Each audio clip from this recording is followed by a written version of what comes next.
Thanks. Do you mean to say that you only kept an account of your expenses for 1 month? No. Well, what then? 1 week. Oh, that's the last straw. Of all the dopey Now, things that have... George, there's no need getting excited. All you need is that 1 week. What?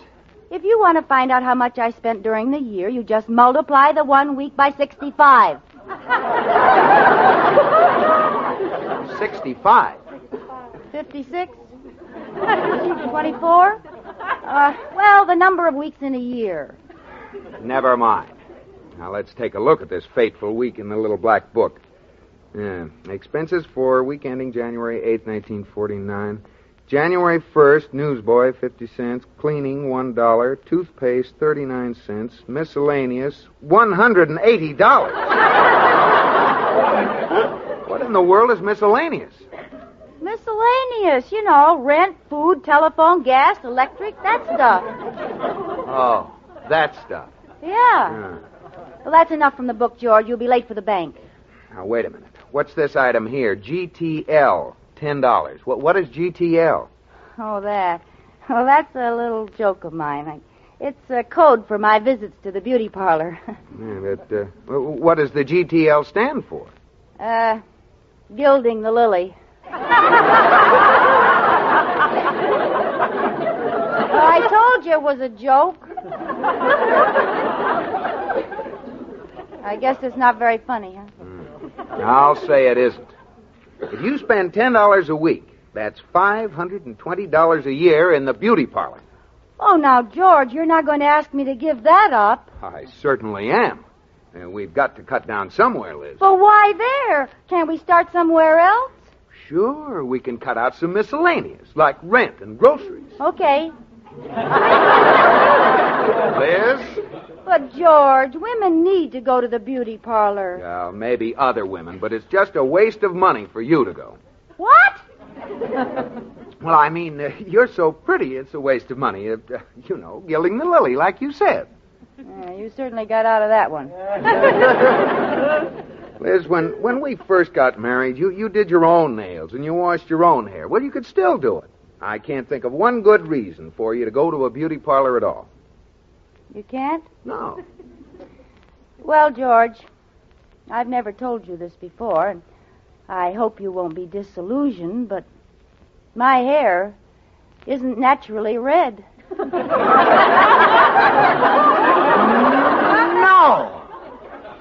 No.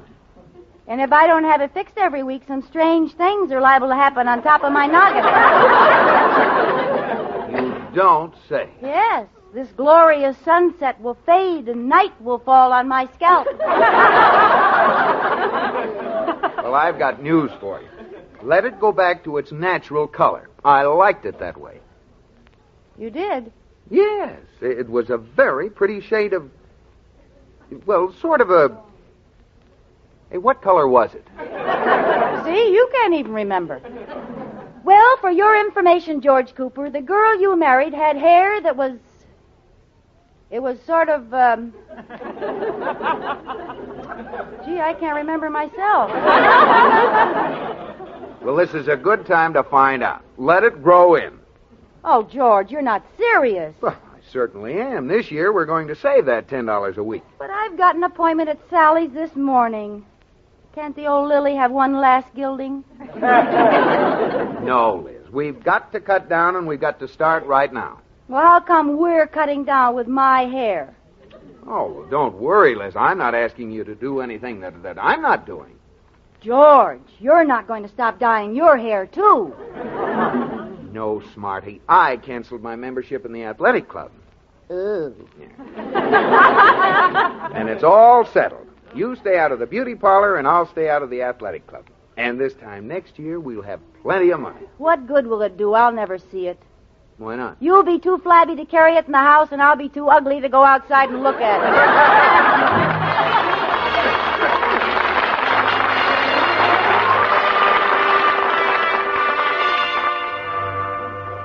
it. Mrs. Cooper, why have you been sitting there staring into the mirror all morning? I'm just trying to imagine what I'll look like in 6 months. What's the matter? I just remembered what color my hair really is. Light brown muckledy-dun. Muckledy what? Muckledy-dun. That's what my grandmother used to call any tan color that didn't have the guts to be brown.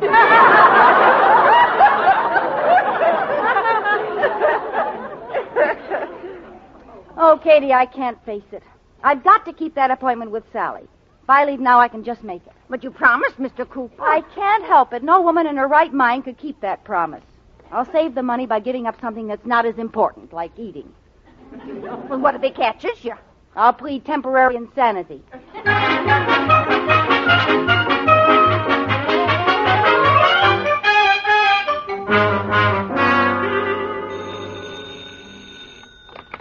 Sally's Beauty Salon, Sally speaking. Yes, ma'am, I can take you this afternoon, shampoo and set. Do you want our weekly special, a beer rinse? That's right, beer. Our slogan this week is, have a beer rinse and put a head on your hair.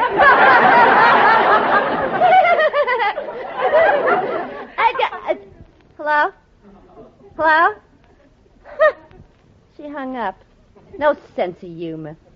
Pardon me, you're Sally, aren't you? Yeah, you're Mr. Cooper. That's right. I wonder if you'd do me a favor. Oh, sure, Mr. Cooper. I'll squeeze you in. What do you want, a touch-up? No. Look, Mrs. Cooper has an appointment this morning, hasn't she? Yeah, she ought to be here any minute. Well, I want to surprise her. Oh, isn't that cute? You two are still in love, aren't you? Yeah. Which booth will she be in? Oh, that one behind you. Yeah, well, don't tell her I'm here. I'll just hide behind the curtains. Okay. Oh, when she sees you, she'll die. You can say that again. Sally. I'm back here, dearie. Now, remember, not a word. Okay. Am I late, Sally? No. Go on in the booth. Sally, come here a minute. Sally, as far as you're concerned, I'm not here, see? What do you mean? Well, I promised my husband this morning that I wouldn't be coming here anymore. Oh, Mrs. Cooper, in the Ooth Bay. What? In the Ooth Bay. What are you trying to say? In the Ooth Bay. Oh, George! Oh, gee. I tried to tell you, Mrs. Cooper. Well, I got a mud pack in booth 2. I'll go chip it off. Oh, Liz. I was hoping I wouldn't find you here. Well, you certainly came to the wrong place. You didn't want to find me. Why did you come sneaking around where I said I wouldn't be? Sit down, Liz. I want to talk to you. This morning at breakfast, you said you wouldn't come down here. You lied to me. I did not. How do you figure that? My bacon was crossed. That doesn't matter. Well, if you're going to make your own rules. Liz, if you're going to act like a child, I'll treat you like one. Now, from now on, I'm handling all the finances in this family. I'll pay all the bills and handle all the cash. But, George... If you want to be a baby, you can be one. Now give me your checkbook. Oh, George. All right. Now your change. Come on, give. And I'll just take this along. Oh, no, not that, George. Hand it over. But it's an heirloom. My grandmother gave me that charger plate. Hand it over. Now, have I forgotten anything? Yes, you forgot to hold me up by my heels and shake me.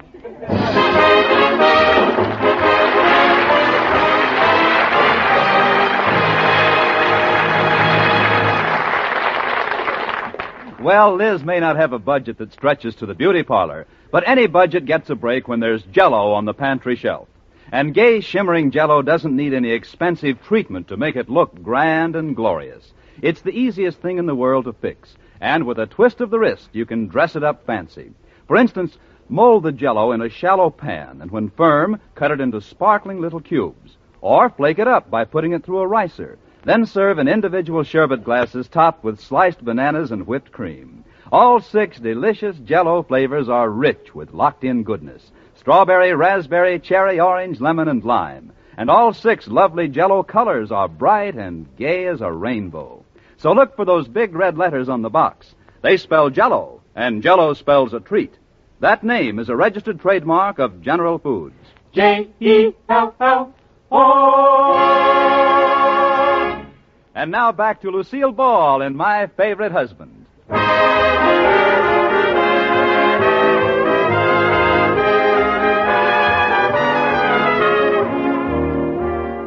Well, 3 days have elapsed since George Cooper stamped Liz no funds.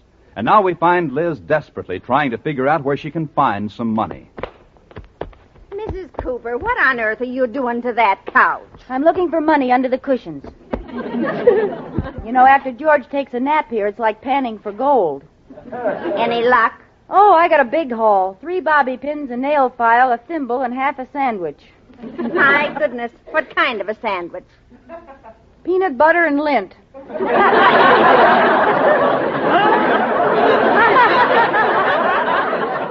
You might as well relax, Mrs. Cooper. After all, you can get money for anything you really need. Yeah, except the beauty parlor. You know what I'm going to do, Katie? I'm going to get a green wig and tell him I dyed my own hair and it came out that color. Oh, no, that's pretty drastic, Mrs. Cooper. Just wait. Maybe he'll get tired of having you run to him every time you want money. Yeah, maybe I can help him get tired. Help him? Yes, I'm going down to the bank, Katie. George will be sorry he ever started this.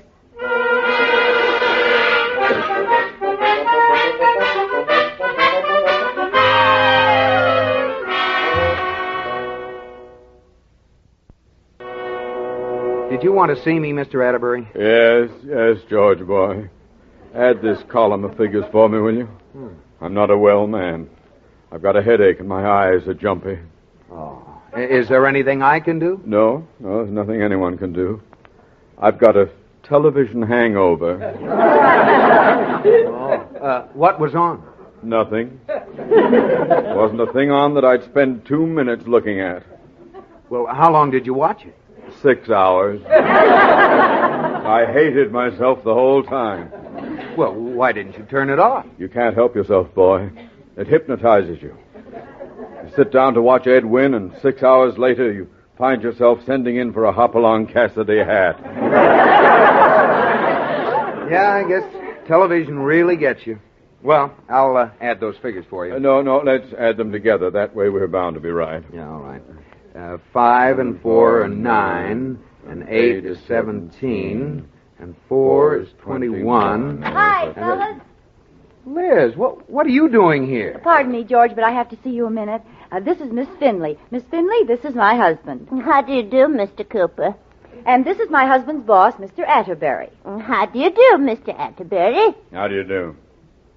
Well, he's a grumpy old codger. Oh, no wonder. He's got liver spots. Your liver out of whack, mister? Liz, what do you want? Well, George, since you're paying all the bills, I don't have any money, and I just took a book back to Miss Finley's lending library, and I owe her for it. So All right. I'll give her a check. How much is it, Miss Finley? 14 cents.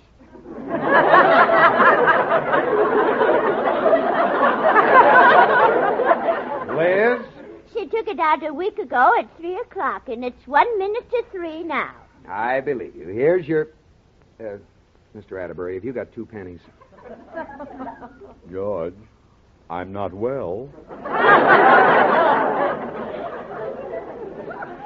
My nerves. But I've got to give her 14 cents. It's 16 cents now. Past 3 o'clock. New day, you know. Well, here's 20 cents. Now get out of here. Well, my goodness, we're going. Yes, goodbye, George.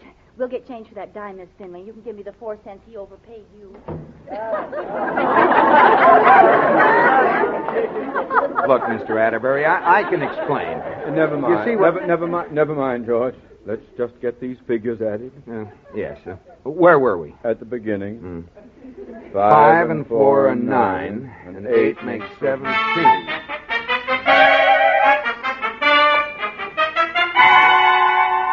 Plus 8 is 1,467. Plus 4 is 1,471. Plus... Hi, fellas. Oh, no. Come on in, Lefty. Okay, little lady. Well, there's Kukla and Fran. Where's Ollie?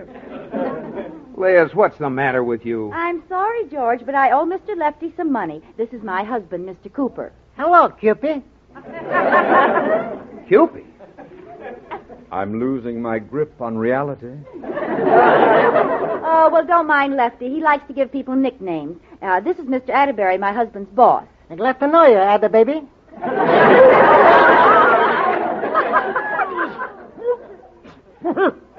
Liz, will you get out of here? Not until we pay Mr. Lefty. How much? Same thing the Tribune's always been, 3 cents. Here. Thanks. You want a paper, Cupid? No. Well, how about you, Mr. Rutabaga? My name is Ada Baby. Gabba Babby. Slobber Snacky. Get out of here! Say, you don't have to get so huffy-puffy. What kind of a bank is this? I'm ashamed to share the same color with you, please. Paper, Tribune, paper, Tribune.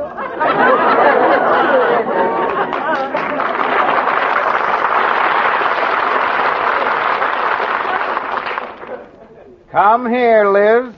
Put down that paperweight. Give it to me, George. I'm a better shot. Mr. Atterbury, I'm terribly sorry about these interruptions, but George insists. There's nothing I can do. Liz, there's something you can do if you know what's good for you. Now get out of here and don't come back with any more silly bills. Then give me some money. No. All right, George, you asked for it. I'm going to go home and dye my own hair. I don't care if you shave your head. Oh, no. That's how everybody looks on television. Well, just don't be surprised when you see me again. Goodbye, Cupid. Goodbye. Goodbye, Mr. I dare you. Rutaberry. Baggy! Get out of here! Well, that's the last time, sir. Now let's get back to these figures. Well, wait till the column comes round again.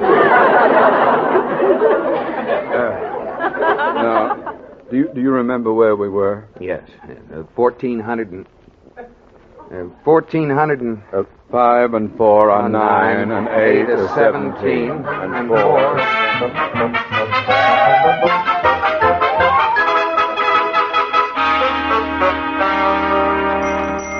Good afternoon. May I help you? Yes, I'd like to buy a wig. Well, that's what we sell. Now, what did you have in mind? Blonde, brunette, or redhead?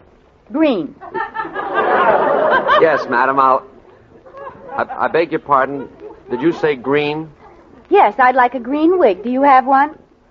Yes, I think we have one. Do you mind if it has a false nose attached to it? Well, I guess it is a rather unusual request. You see, I want to surprise my husband. It'll be a shock, but it'll do him good. Drinker, eh? No. May I please see a green wig? Something about the color of this dress I have on. All right. What size wig? I don't know. Well, just slip off that one you have on and we'll look inside. This is my own hair. Come on, lady. You don't have to be embarrassed in front of me. Take it off. Listen, if I take my hair off, my head comes with it. This belongs to me. Give me 2 pulls.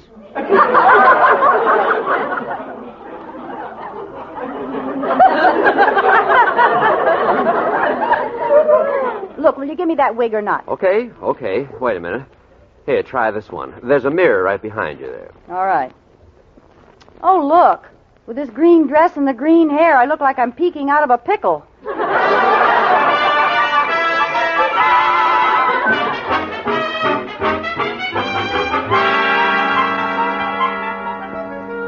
And 8 makes $753,259.34. We're finished. My nerves were about to snap. Yeah, it was quite a strain, wasn't it? Well, write it down, boy. Write it down. We don't want to lose that number after all this. Hi, fellas. Oh, no. Liz. But your hair. I knew it. I knew it. It finally got me. It looks like Liz has green hair. Oh, Liz, what sort of joke is this? It's no joke, George. My hair is really this color. Oh, no. And it's all your fault. I tried to dye my hair at home and something went wrong. Oh, but how did it get green? Well, I didn't have any henna, so I used Easter egg dye. The doctor said, Atterbury, if you don't slow down, you're going to crack up. That's what he said. Oh, Liz, you look awful. You think I look awful now? You should have seen me before I washed the chickies and the bunnies off my forehead. I'll just go away for a few weeks. That's all. My goodness, Mr. Atterbury, your face matches my wig. I've been sick. Well, now, take that thing off, Liz. Mr. Atterbury, I know this looks ridiculous, but I can explain. Never mind the explanations, George. Not now. I'm going home and lie down. At least we got those figures straightened out. You did write that number down, didn't you? Number? The number. You wrote it down, didn't you? Oh, no. Oh, no! I can't put up with this. You see, George, this all happened because you wouldn't let me go to the beauty parlor. Now can I go? No, you can't. Pardon me, sir. What? Would you take me to Hopalong Cassidy, please? He needs me. Needs you? Yes. I'm his horse. Oh, now you've done it, Liz. He snapped his twig. Oh, come on, Mr. Atterbury. I'll take you home. I'll help. You will not. You are not leaving here till you get the right answer to that column of figures. Me? Figures? Start adding. Now, come on, Mr. Atterbury. Oh, 5 and 4 are 7. And 8 is 13, and 6 is 22.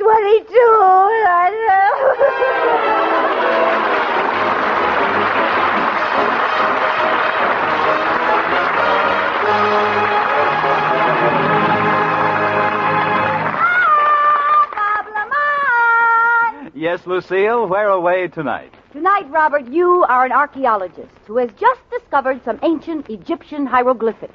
A little Egyptian music, Wilbur. Something like my mummy done told me.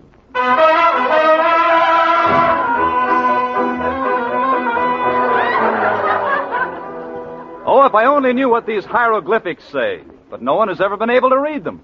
Pardon me, my friend, but I can help you, I think. Who are you? I am the ghost of an ancient Egyptian. My grandfather was King Tut, and my father was King Tut-Tut. And I am Princess Hey, wait a minute. You sound Mexican. I know I do. Well, how come? Who knows what an Egyptian sounds like? Well, this is a great moment for science. I said this is a great moment for science. See, What do you know about those hieroglyphics on the wall? I wrote them. Can you read them? No, I never learned how to read. Well, look, will you try? Yeah, see. First, there's a little box with big red letters on it. See. Does that stand for Jell-O? It better. Well, what's next? The 6 delicious flavors? Oh, see, strawberry, raspberry, cherry, orange, and lemon. And I can't read the next word. Is it obliterated? No, I think it's lime.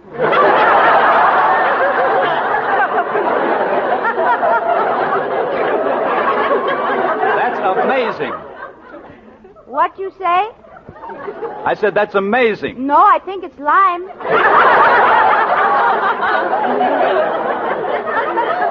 No, look, I mean the message.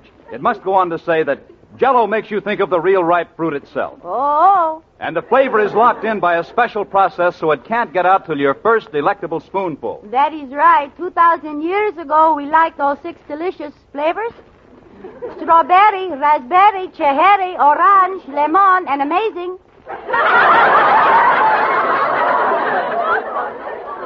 No. Obliterated? No. I'm only kidding. I knew it all the time. Good night.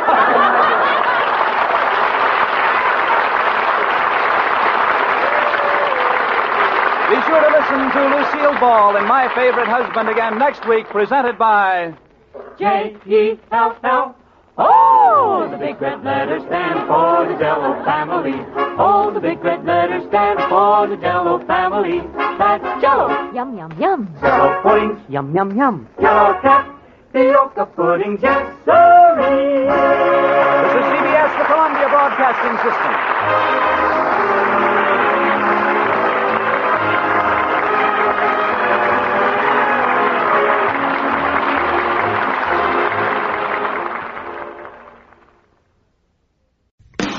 Keeping the radio memories alive thanks to the sponsorship of John Paul Pet.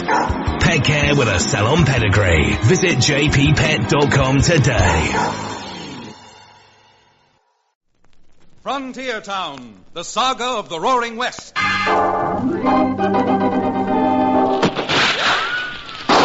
Frontier Town. El Paso, Cheyenne, Calgary, Tombstone. Frontier Town.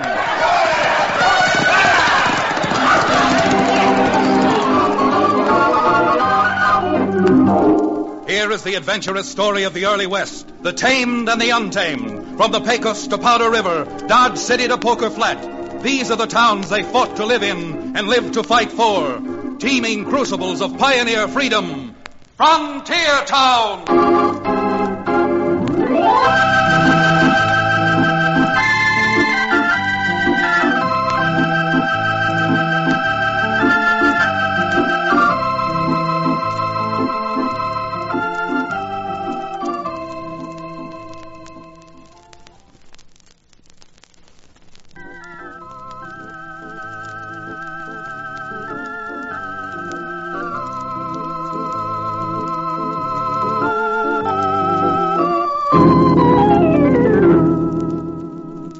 Ever hear of Dos Rios? Well, it's a saddle-stop cow town smack dab south and east of Denver and sprawls boisterously across the frontier. I live in Dos Rios. I'm the one and only lawyer there. Name? Chad Remington. Well, lawyer or no, in that frontier country, there's always something going on, something mighty interesting and, doggone near always, dangerous. Oh, not just rustlings and bank holdups, stagecoach and mail car robberies. Part of the time, our troubles come from what we lawyers might call our duly elected officers. Now, just a few weeks back, over in another little frontier town called... Here I am getting ahead of myself, and I guess I better be starting from the beginning. Well, after all that had been happening, I decided to take a day off, get the judge's daughter, Libby, to pack some sandwiches and ride out to the Painted Rimrock country with me.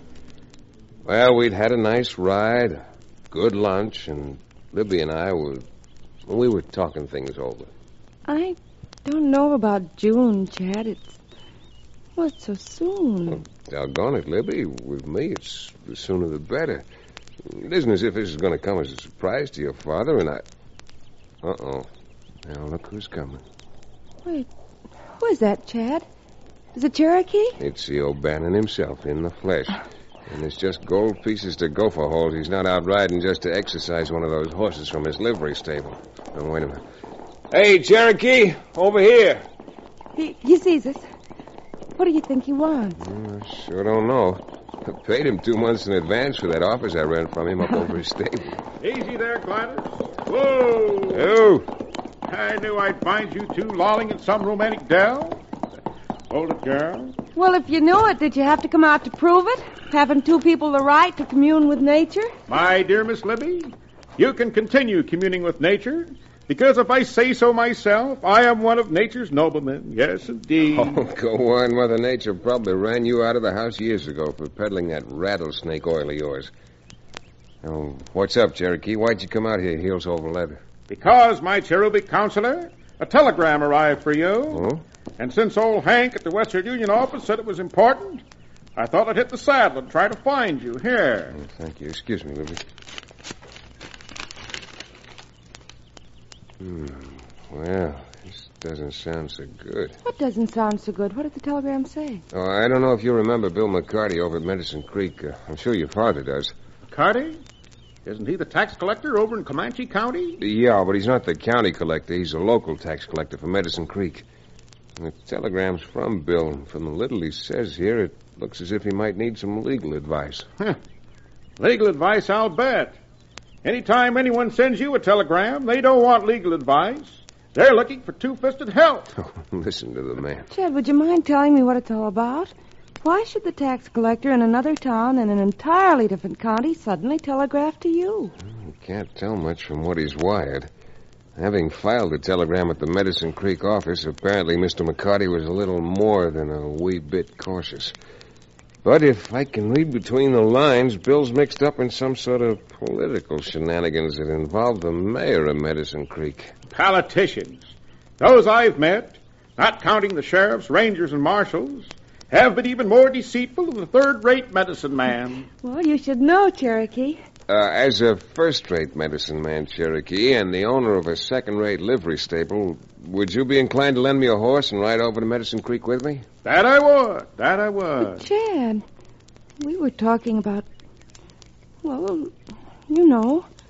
Now you want to pick up and... I guess I just don't understand men. Well, Libby, I guess you understand one man a little too well. And he thinks the sooner we get started, the sooner I'll get back to have that little heart-to-heart talk with your father. So I'm all for packing up and getting started today.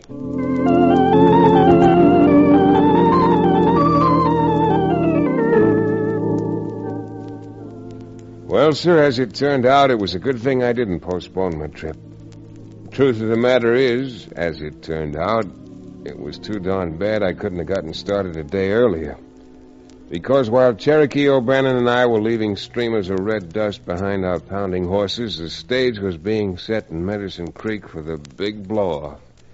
As we pieced it together later, the mayor of Medicine Creek, the Honorable Richard E. Dalegood, had sent for his tax collector, Bill McCarty, and exploded his bombshell. Now is that clear, Bill? Mayor, do you realize what you're doing?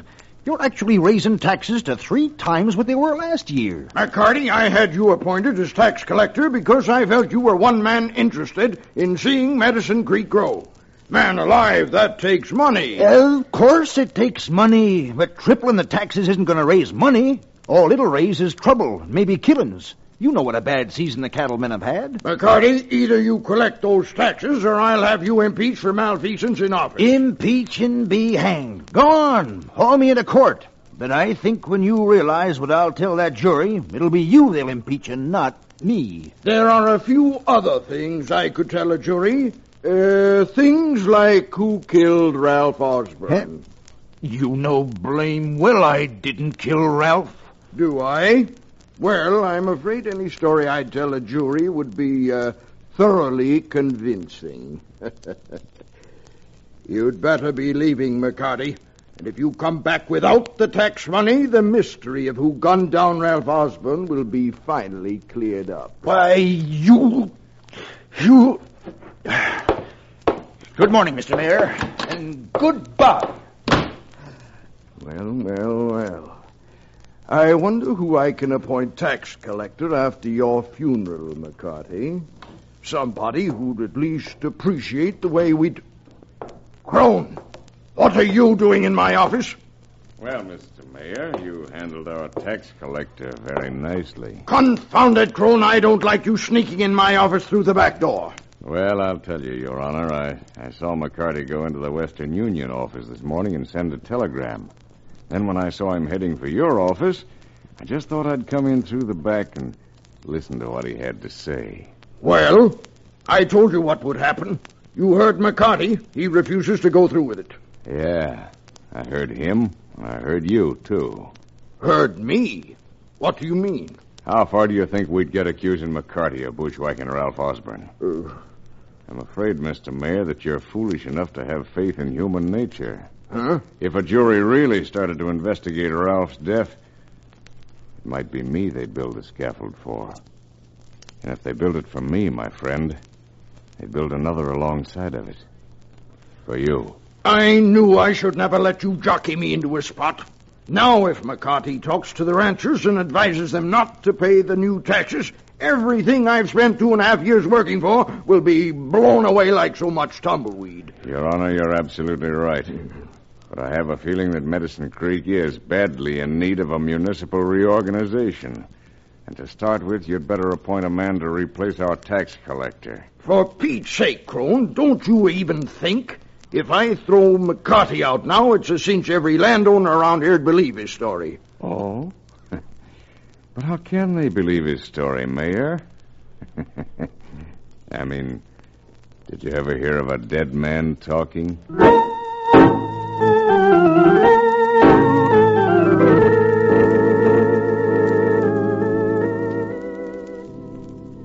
Oh, now, don't you go to any trouble, Mrs. McCarty. Cherokee and I can wait until Bill gets home. We're not that hungry. Well, then, Mr. Remington, can I fix you something to drink? Mrs. McCarty, you are a woman of rare and little found perspicacity. What would you like?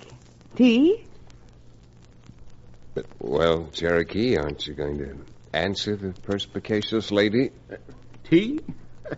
On reflecting, my dear Miss McCarty, I've decided that perhaps Ted is right. I think it might be best if we wait until Mr. McCarty returns home. Yes, I do. Well, you're not going to have long to wait, you see.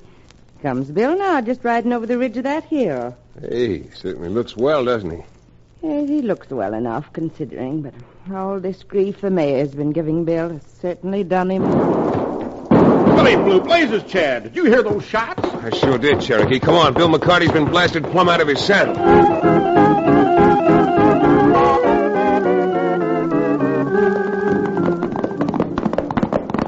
There he is, Chad. Raina. All right, Cherokee, help Mrs. McCarty off her horse. Chad, is Bill... Yeah, he was gone before he hit the ground. Those filthy killers. Those dirty, sneaking coyotes. They didn't even give him a chance to fight back. Well, I'll fix them. I'm going down and blast that no-good, crooked gambler myself. Gambler? That's what I said, gambler. That thieving crook Carl Crone. He's the one who's behind the mayor. Now, just a minute. No situation like this is ever cured by another killing. What's more, you have no way of knowing if it was this Crone or anyone else in Medicine Creek who dry ghost your husband. Don't say that. Who else could it have been? Must have been that gambler. Cherokee, I think you'd better help Mrs. McCarty back onto her horse. Anything you say, Chad. Come on, Mrs. McCarty. Let go. You take your hands off of me. Here, Cherokee, I'll give you a hand. Look, if you're right about this gambler, Mrs. McCarty, we'll find out soon enough. When we do, I've got an idea I'm going to deal myself into his game. Except I'll be using my own deck. Every card marked with a cross we can put on his grave up on Boot Hill.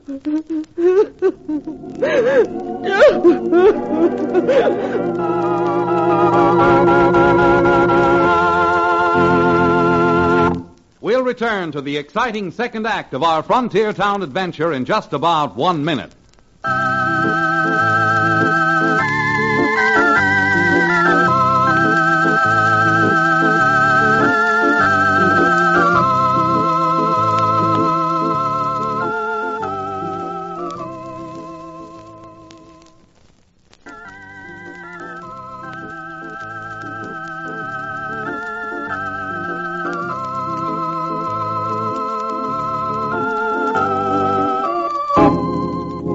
And now, Frontier Town. Well, you can see now what I meant when I said it was too blame bad Cherokee and I didn't get to Medicine Creek a day earlier. Bill McCarty gunned down in cold blood almost at the doorway to his ranch. And Bella McCarty, Bill's widow, hysterically furious, and despite everything Cherokee and I could say, vowing she'd avenge her husband's brutal murder. However, while Leo O'Bannon and I were doing everything we could to quiet and soothe Bella McCarty, down at the mayor's office, an entirely different kind of scene was taking place. A fine lot of good you did getting rid of McCarty. Now, believe me, Crone, there isn't a landowner in the whole district who isn't seeing red. My, Mr. Mayor. A man of your perception is worthy of real political ambitions. How skillfully you keep your finger on the public pulse. That's enough, you cheap tin horn. Well, I must acknowledge that since tin horn is a synonym for gambler, you may be right. But you listen to me, you overweight muttonhead. You keep on like you're going, and this whole town is going to have an election.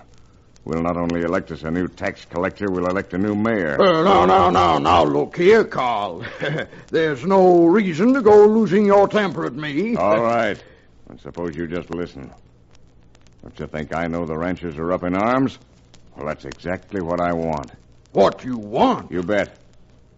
Don't you realize what a cinch it would be for us if they get mad enough to try shooting it out with the duly elected legal authorities? Why, they wouldn't dare. We could throw every one of them in jail, and by the time they got out again, they wouldn't have any more ranches left than a porcupine has feathers. Well.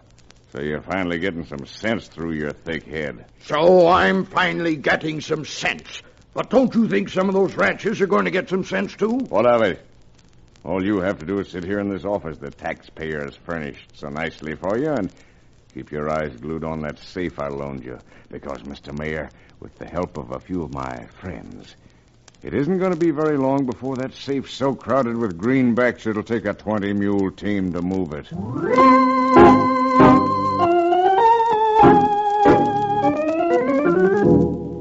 Certainly, Crone knew what he was talking about. He had several friends in Medicine Creek, notably one gunslammer known as Baldy and another disreputable maverick who, for the time being, was using the name of Quirt. Well, despite everything Cherokee and I could do, McCarty's widow called a meeting of most of the taxpayers in and around Medicine Creek, and that's when Baldy and Quirt started sowing the seeds Mr. Crone wanted planted so badly. Sure I'm right. There ain't no law no place that says we gotta let that mare bleed us to death. Folks, Baldy's telling the truth. We're the citizens. We're the taxpayers. When all's said and done, it's us who makes the laws. So I say if we gotta have some new laws around Medicine Creek, let's make them. With Winchesters and 6 guns. Bella, Mrs. McCarty, don't you realize what you're doing? You'll never get any place with mob law. You don't have to pay taxes around here, Chad, so why don't you just keep out of this? That's what I say. Well, how about it, neighbors? Are we going to organize the Taxpayers Protective League? That's it. Now you're talking. By the beard of St. Patrick, if he had one. Have you folks all been out in the pasture eating local weed? Be sensible. Listen to Chad Remington. Do you think I'm enjoying this? Bill McCarty telegraphed me to come over and lend a hand. And now, more than ever, that's what I intend to do. If there's something wrong with the tax rates, you've got courts over here that... Mr. Big Brain, you keep out of this. Yeah, keep out of this, and maybe you'd better keep out of Medicine Creek altogether. If you consider that an order, Baldy, I'm not in the habit of taking orders. Particularly from someone who'd incite a group of people to break the law. A man who'd do that probably is a lawbreaker at heart. Why, you big mouth bag of wind. I'll show you if I can give orders and make them stick. The solar plexus, Chad, the solar plexus. Oh, that's it, man. That's the one. That's the one. All right, now, won't you folks quiet down? Well, won't you listen to some sense, please? There. Now, I've got just one thing to say. I'll grant the taxes have been assessed, but you still have 10 days in which to pay them. I believe this whole matter can be settled legally. And with 10 days left, will you give me just 2 days to see what I can do before you all run the risk of committing suicide? Okay. That's all I want, just a chance.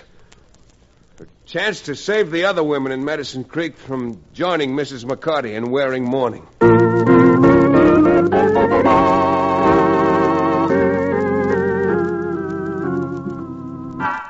Crone, I'm telling you the truth. Remington talked them into not fighting back. We're fixing it so they will.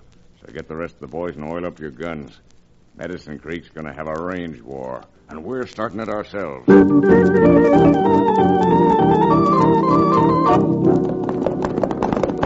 Now, Work on them horses, boys. Don't let them critters get away.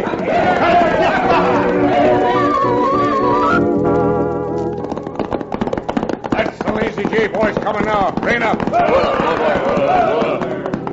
Okay, now, let him have it.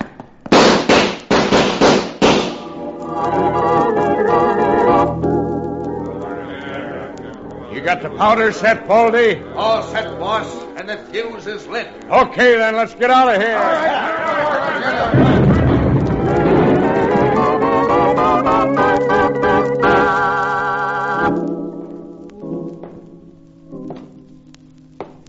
Cherokee, he's your friend. Can't you do something to make Chad stop? He's been pacing up and down like a caged catamount for the last hour. Done all I could, Bella. Even offered him a drink of genuine in rattlesnake oil to soothe his nerves. The only thing that'll soothe my nerves is some way out of this. If I hadn't talked the ranchers around here into not organizing, some of those men hurt and killed last night might still be here. Well, now, there's no use crying over spilled milk. It's not milk, it's spilled blood. If I could only figure some way of proving what we all know and then putting those weasels in jail where they'd be safe. Chad, my boy, even jails aren't safe. Matter of fact, a lot of safes aren't safe. Yes, indeed. Learned that many years ago. Well, that safe in the mayor's office seems to be burglar-proof. But, of course, being a burglar himself, maybe the mayor knows... Wait a minute, Bella. What's safe in the mayor's office? Well, the city safe. Safe he keeps all the tax money in. Tax money? Since when does the mayor keep the tax money? The tax collector's supposed to keep that. Really? Well, Bill always paid the tax money over to the mayor, who took charge of it. Well, now, maybe the knob on that safe has the combination to a jail cell in addition to this safe. Jail cell? Now, what earthly connection has a jail cell got to do with the combination to the safe? I got a hunch it has plenty to do with it. And look, if you and Bill will string along with me and pay a call on his honor, the mayor, there's a little bug I'd like you to put in his ear. Chad, I'll do anything to help, but this doesn't even make sense. Bug in his ear. Yeah, and what's more, if Mrs. McCarty and I go pay a call to the mayor, why can't you come with us and place the insect in the proper orifice yourself? Because I'm going down and make a call of my own. I'm going to call Crone's gambling house. You mean you're going to go down there and risk some of your hard-earned capital? Play faro or something? Well, I am going to make a bet. A mythical bet. And after I make it, then I'll be able to find out if Crone's number comes up or mine.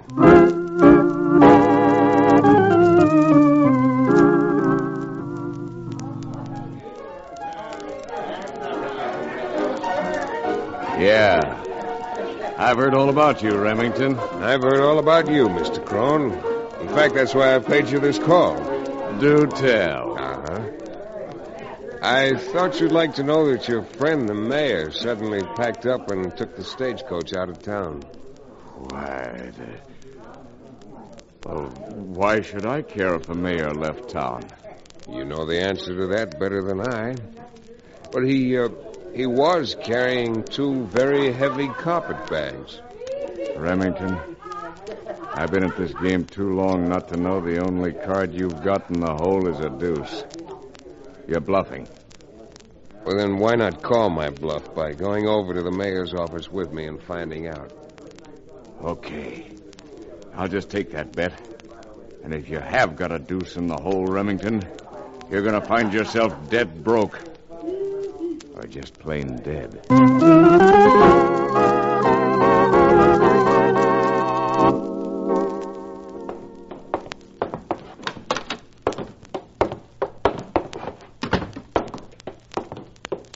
Well, Crone, the mayor isn't here, is he? Maybe he's home. And maybe he's halfway to the border now with all the money you 2 kept in that little tin safe. You budge from there, Remington, and you're a goner. I'm going to call your bluff by opening that safe myself. You know, Crone, I'm wondering how you happen to know the combination to the mayor's safe. Keep on wondering, Remington. Why, you double-crossing liar. Every penny's in here.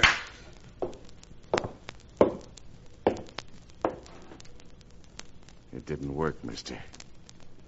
But even if it had, it wouldn't have made any difference. You're through. So long, lawyer.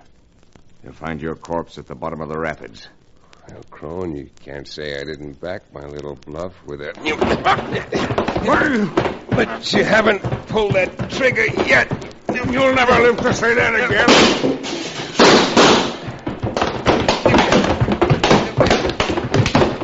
For a moment, Crone, I thought my last chip was down. Hey, Cherokee! Bella! Get in here! Here we are, Chad. We've got the mayor with us. All right, Mr. Mayor. Get over there. Why, this is an outrage. Kidnapping the mayor. I'll have you all jailed for this. You will, Your Honor? When are you going to do that? 30 years from now when you get out yourself?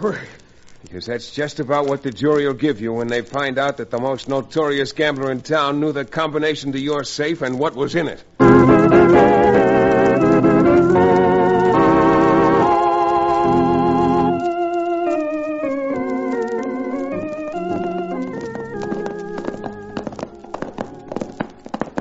Chad, I hope I don't sound repetitious, but I want to compliment you again for that lovely little trick you pulled on the mayor and Carl Crone. Oh, it's just little everyday psychology.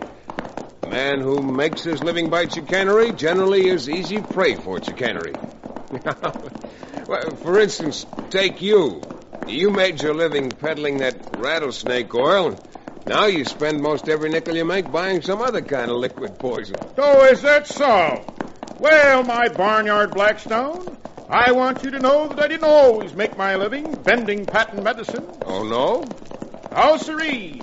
In my younger days, I was a stagecoach driver. You don't say. In fact, I was the best-known stagecoach driver in all Wyoming. I drove a stagecoach with only 2 wheels. What? Only 2 wheels? What held it up? Bandits! Cherokee, just for that, you're going to eat my dust. Come on, get up there, boy. Get running.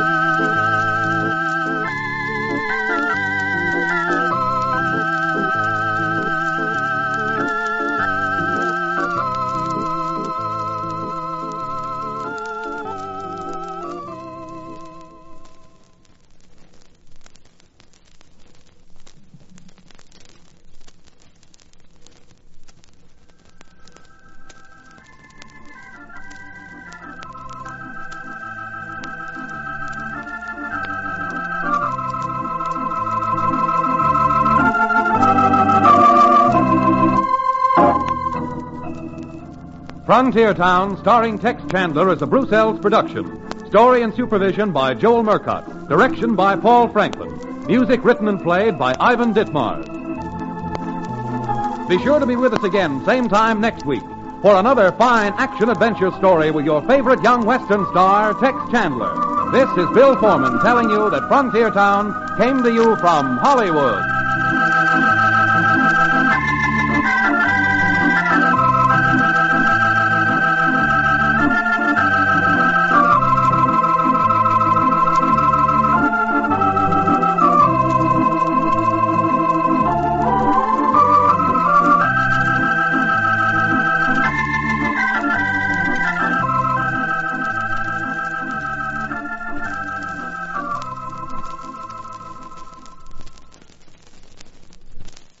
If you're paying this kind of money for a car, you'd want it to have a touch of style, legroom,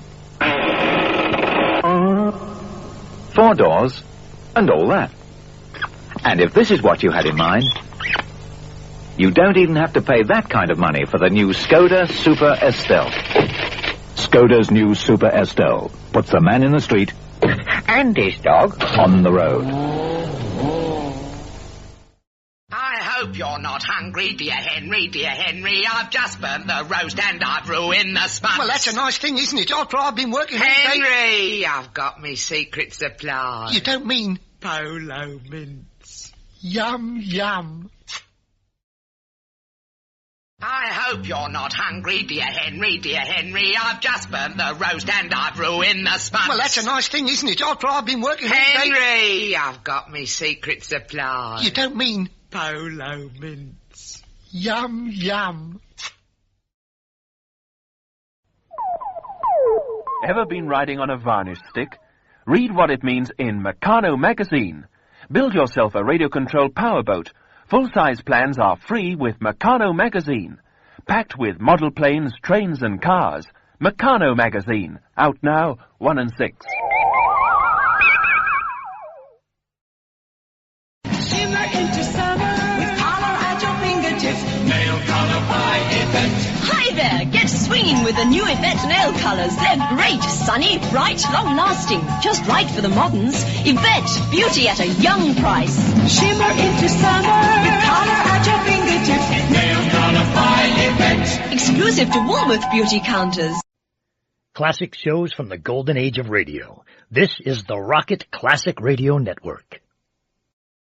This is Theatre Royal. Tonight's play is the last in this important series of command performances, transcribed for your pleasure by the greatest stars of the English theater and their distinguished host, Sir Laurence Olivier. Tonight, Sir Laurence himself is starred in H.G. Wells' immortal classic, The Country of the Blind.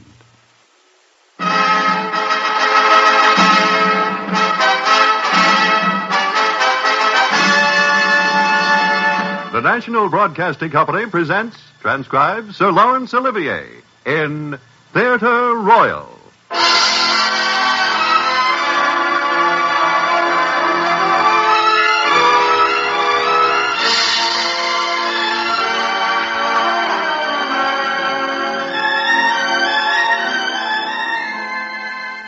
This is Laurence Olivier. Today's play is based upon one of my own most favorite stories, written by an author who in his day foretold many of the miracles which today we treat as commonplace, H.G. Wells. This particular story deals, like so many of his others, with the world of his imagination. I shall play the part of Nunez, the man who tells the story. Here, then, is H.G. Wells, The Country of the Blind.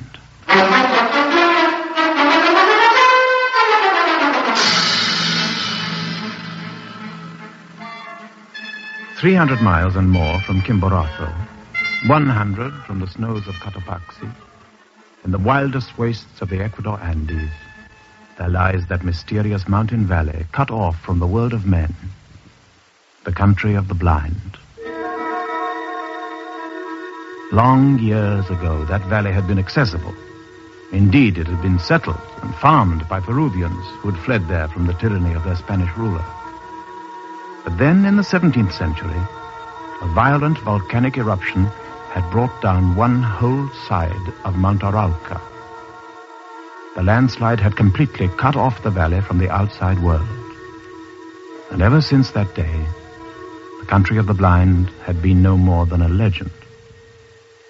The legend was known to me, and I told it to the party of mountaineers to which I was acting as a guide in the attempt to climb Parascatopotel, the so-called Matterhorn of the Andes. And you say the valley is somewhere down there? Somewhere. Nobody remembers exactly where it lies. Nobody's been there for nearly 300 years. But why the country of the blind? One survivor of the original settlers escaped. He was out of the valley when the earthquake occurred. He said that the valley had everything that man could desire: sweet water, pasture, good climate. The settlers had done very well there, despite the height and the wildness of the mountains that hemmed them in. But a strange disease had broken out and made all the children born there blind. It was to seek some antidote or charm against this that he had left the valley and made his way down to the coastal belt. He'd come down to the coast to fetch some holy relics for his people by which they might be cured. Then, after the earthquake, of course, he was unable to get back to his people. He died in the silver mine. And the story he had brought back to the coast became a legend. Quite a pretty one. I dare say his people had contracted snow blindness. If it's as bad down there as it is up here. Oh, I don't think they had any snow to bother about. The valley must be several thousand feet below us, down there, under the mist, somewhere. Climate was supposed to be very temperate. Well, that's more than I can say for this ridge. Perhaps the mist will clear in the morning and we'll get a sight of the place. Perhaps so. The peak seems to act as a sort of cloud trap, clear on this side of the ridge, misty on the other. Are there supposed to be people still living there? According to the legend, yes. Nobody knows, as nobody's ever been there since. We might try and get down there after we've made the summit. No chance of that, I'm afraid. Beyond the ridge, there's a sheer precipice, 1,000 feet or more. Nobody knows what lies below that. Oh, well, I'm going to turn in. We've got a stiff day ahead of us. Well, good night, senor. I'll just have a word with the porters before I turn in, too. Watch how you go near the ridge. Right. Snow's a bit loose, I noticed. Good night. Good night.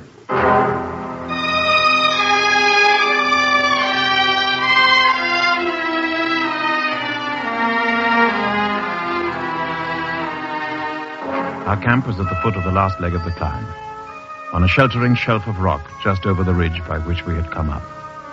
I checked our equipment with the porters and went on 20 or 30 yards to the edge. It was bright moonlight, and below me the clouds lay silent as a vast and glittering snowfield. Suddenly I felt a tremor in the hard snow under my feet. I jumped back, I slipped, and I felt myself falling over the sheer edge of the shell. Ah!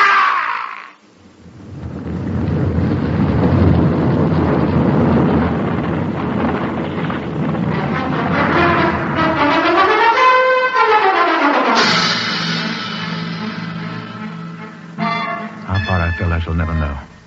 From the shelf to the ridge and beyond it, down the sheer white slopes, the loosened snow thundering along beneath me, down the slope to the precipice, then falling through space till I lost all consciousness. Down further slopes till at last the avalanche came to rest, miraculously leaving me only half buried in the soft white snow that had saved my life. How long I lay there insensible, I can only guess. But at last I came to my senses and struggled free. Bruised, but otherwise unhurt, I staggered down beyond the snow line, dropped beside a boulder, and fell into a stunned sleep.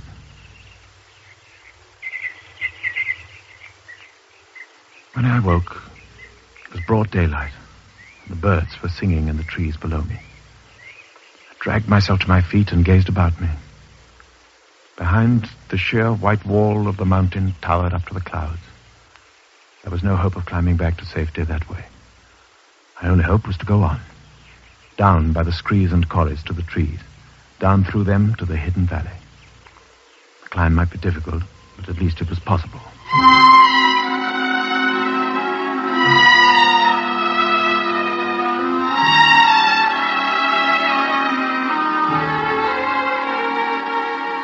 By midday, I had reached the valley floor.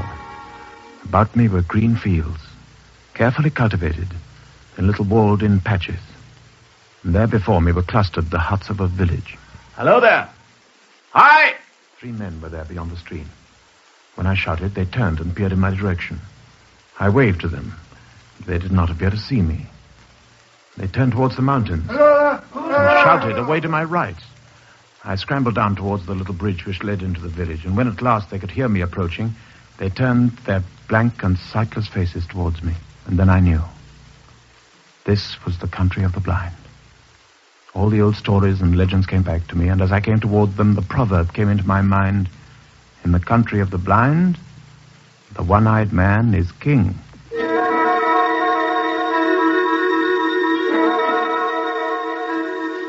My name is Núñez, Jose Núñez, the guide from Bogota, beyond the mountains. I fell within an avalanche from the ridge up there. It's a miracle I wasn't killed. Where did he come from, Brother Pedro? Down out of the rocks. From over the mountains, the country beyond there, where men can see.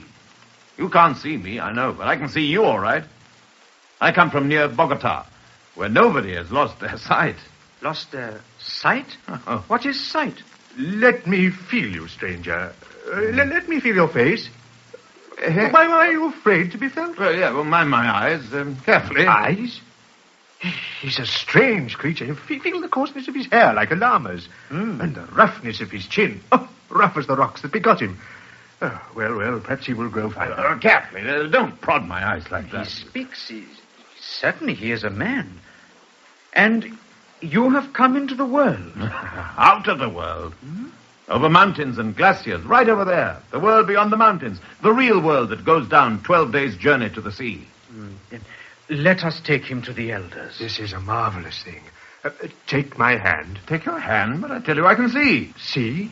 Yes, see. I can see perfectly well, and it's quite a... Oh, sorry, but I... His senses are still imperfect. He stumbles and talks unmeaning words. Lead him by the hand. Now, look, just because I trip over a pail that you leave in the way, it doesn't mean... Oh, very well. Take my hand, then. I found it taxed my nerves and patience more than I'd anticipated, that first encounter with the population of the country of the blind. As we entered the village, the people came out of every cottage, mud huts with never a window among them, held on to me, touching me, smelling at me, listening to every word I said.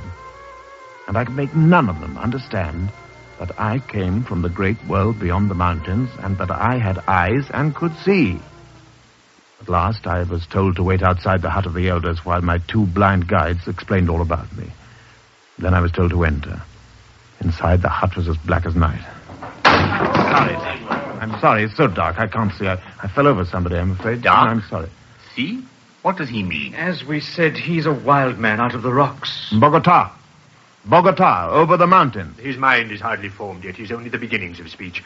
He is called Bogota, and he is but newly formed. As you hear, he stumbles as he walks and mingles words that mean nothing with his speech. Once again, I found myself trying to explain the great world out of which I had fallen, and the sky, and the sun, and such like marvels.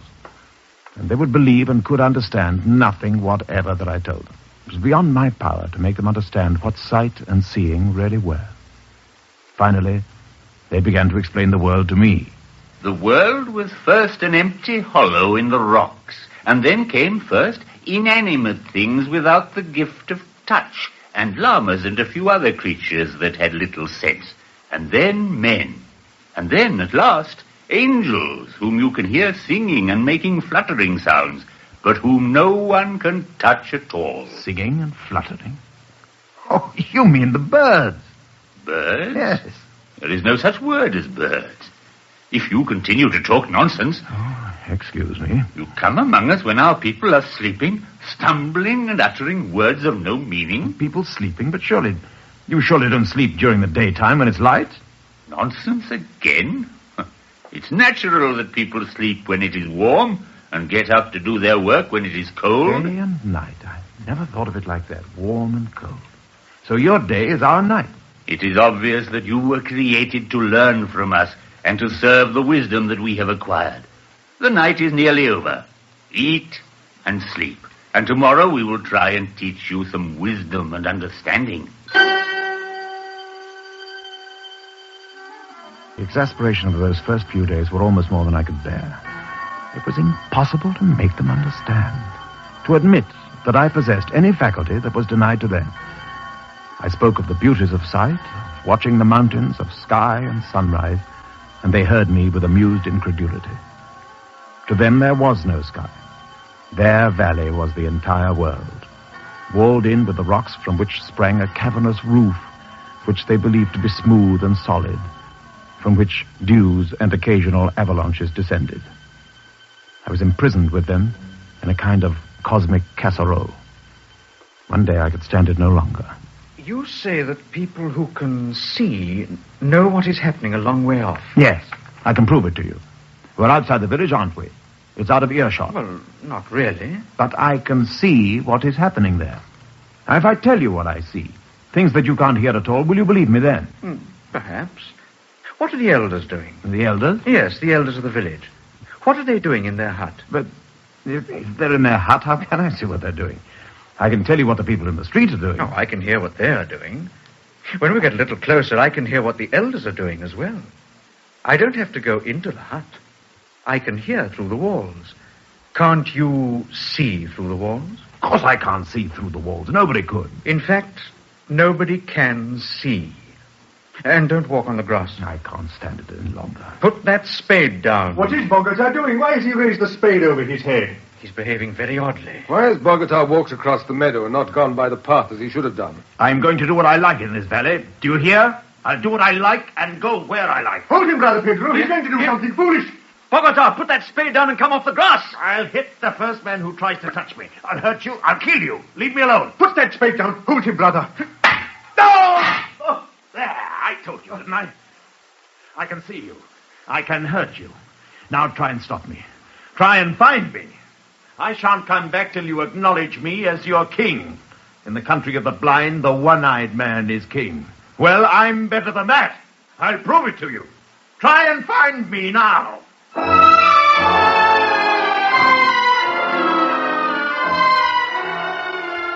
I stayed outside the wall of the Valley of the Blind for 2 days and nights without food or shelter.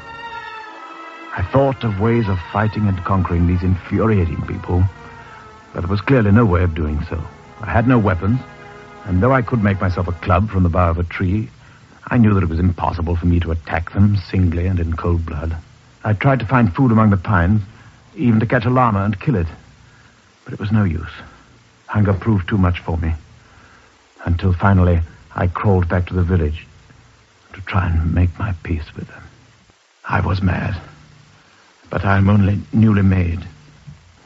Forgive me. That is better, Bogota. Do you still have the foolish illusion that you can see, as you call it? No, that was all a mistake. The word means nothing. Yes, you are recovering your senses. And what is it that is overhead? Is it the sky, I think you called it? No, that was wrong, too. About 10 times the height of a man, there is a roof above the world of rock, and very, very smooth. But before you ask me any more questions, give me some food or I shall die. Brother Pedro, give Bogota some llama milk and some bread. He's beginning to learn at last. I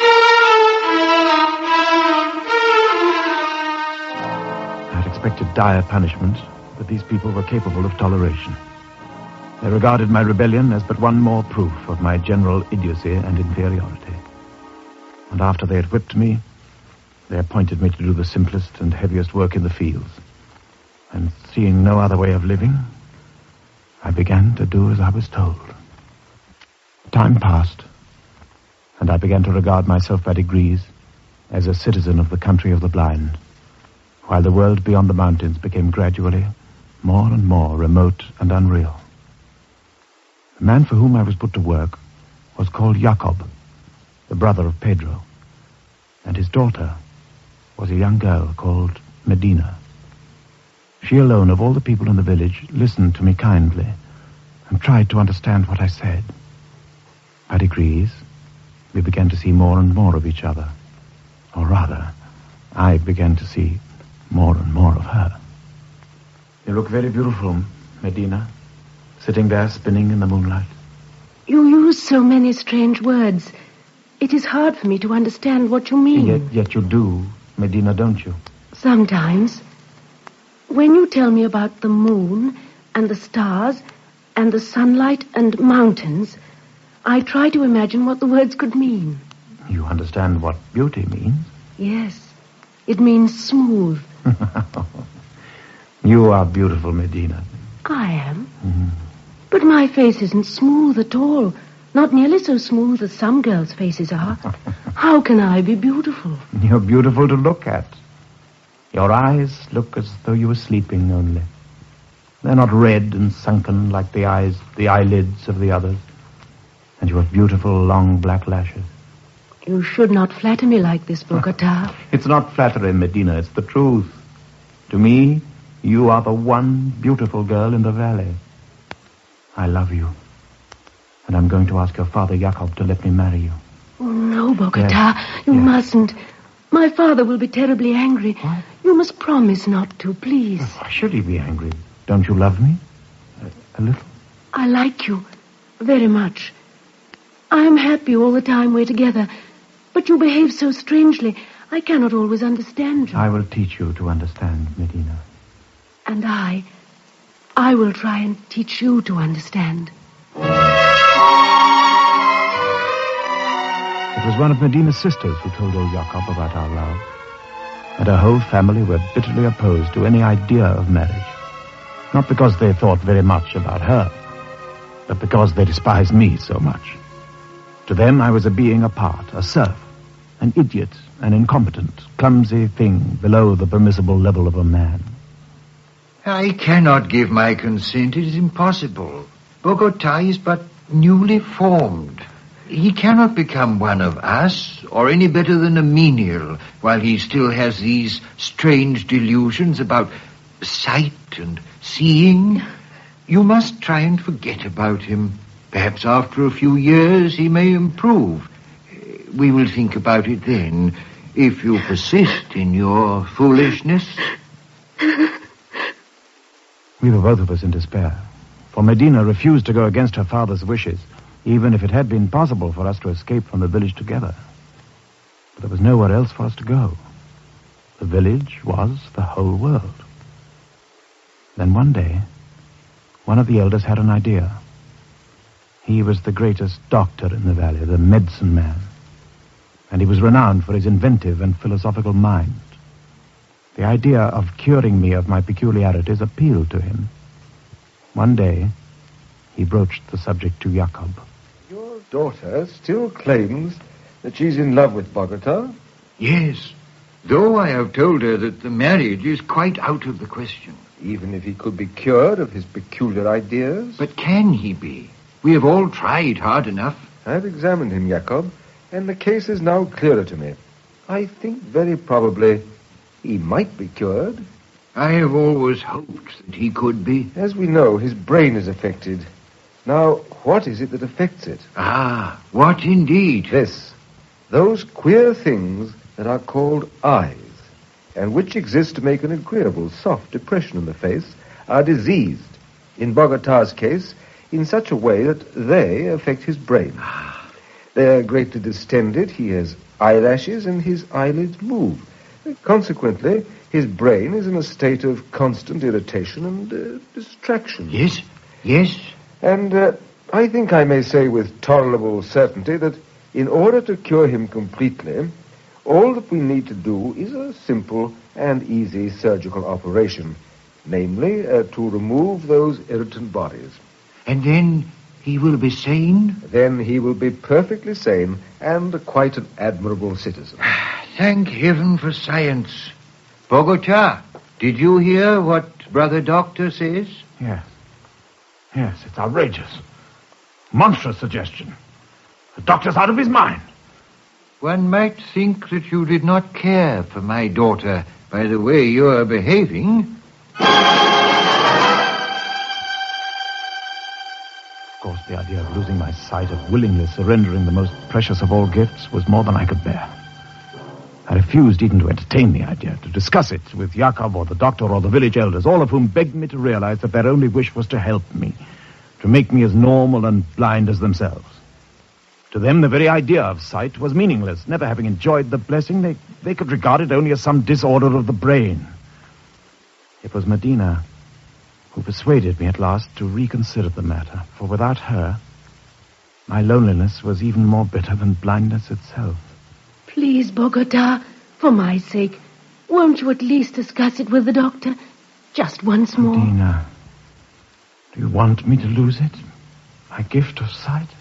I do not want you to be unhappy, dearest. I could only make you understand.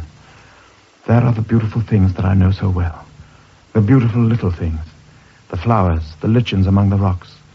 The lightness and softness on a piece of fur. The far sky with its drifting down of clouds. The sunsets and the stars. And there is you. For you alone it is good to have sight, to see your sweet, serene face, your kindly lips, your dear, beautiful hands folded together. It is these eyes of mine that you won, these eyes that hold me to you, that these idiots seek to deprive me of. Instead of seeing you, I must touch you, hear you, imagine you. I must come under that roof of rock and stone and darkness, that horrible roof under which your own life is lived. Surely you wouldn't have me do that for no reason at all, but the ignorance and bigotry and prejudice of your people. I wish... Yes, Medina. I wish sometimes you would not talk like that. Like what? I don't understand. I know it's pretty. It's just your imagination. I love it. But now... Now? I mean... You mean you think I should be better? Better, perhaps? Oh, Bogota. Dearest, If I were to consent to this... Oh, if you would. If only you would.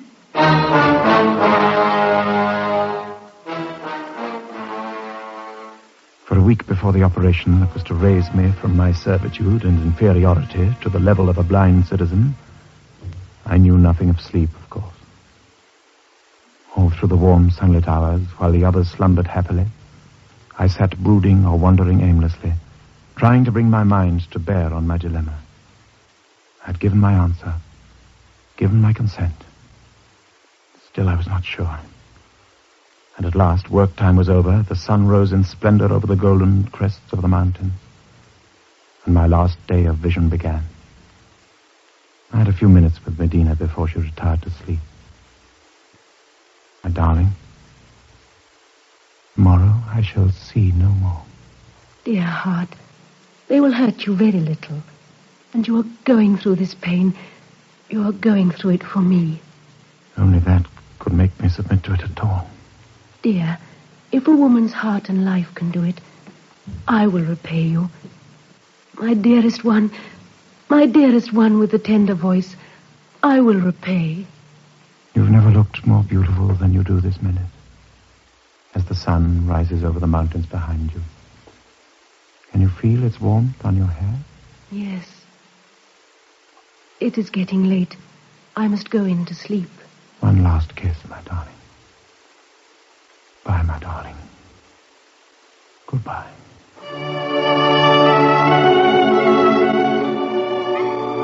I walked slowly down to a lonely place I knew, where the meadows were beautiful with white narcissus. There I would remain until the hour of sacrifice should come. Keep to the pathway, Bogota. Don't walk on the grass. I waited till the whole village was asleep, then stood there in the cool, moist grass to watch the morning. The morning like an angel in a golden armor marching down the steeps.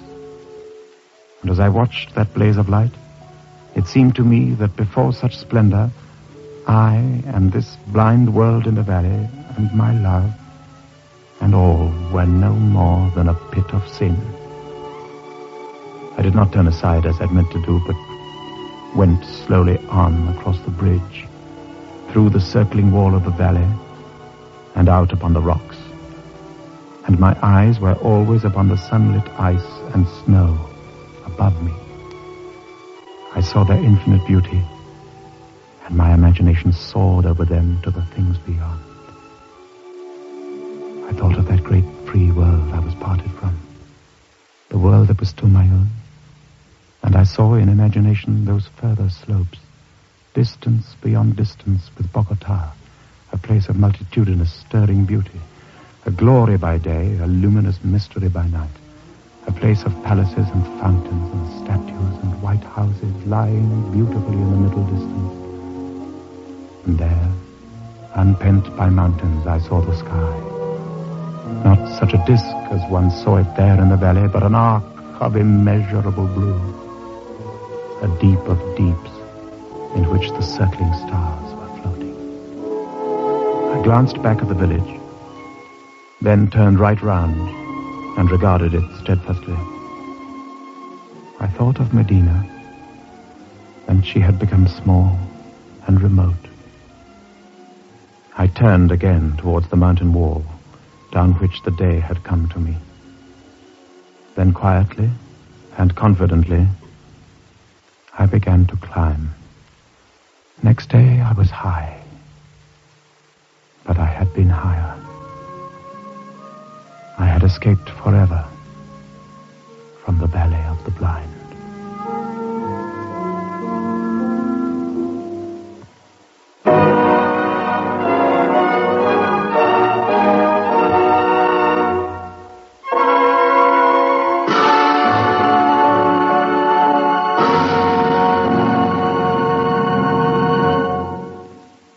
This is Laurence Olivier again.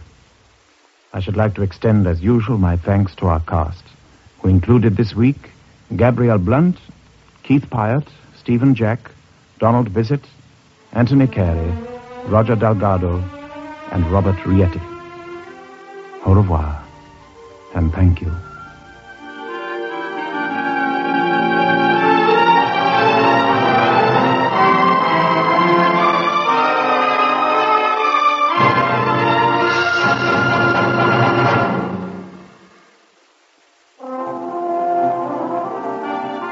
Sir Lawrence Olivier starred in today's transcribed program. The script was by Derek Patmore. The music was under the direction of Sidney Troy. They begin with the beans, coffee beans, coffee beans, coffee beans. When they're making Maxwell House, they take the fresh coffee beans, only fresh coffee beans, to make wonderful Maxwell House. Look inside the jar, it's a rich, fresh brown, 'cause there's coffee pot freshness all the way down. Yes, there's coffee pot freshness in every cup of Maxwell House. I'm crunching my polo, dear Liza, dear Liza. I'm crunching my polo, dear Liza, crunching. The nicest thing about the mint with the hole is that it's smooth and never crumbles. You can eat polo without other people hearing. Try sucking them, dear Henry. I can't, I've already crunched them all. This is the 1940s radio channel from the Rocket Classic Radio Network. Ladies and gentlemen, the secret word tonight is hand. H-A-N-D. Hand? Oh, that's me, huh? You bet your life.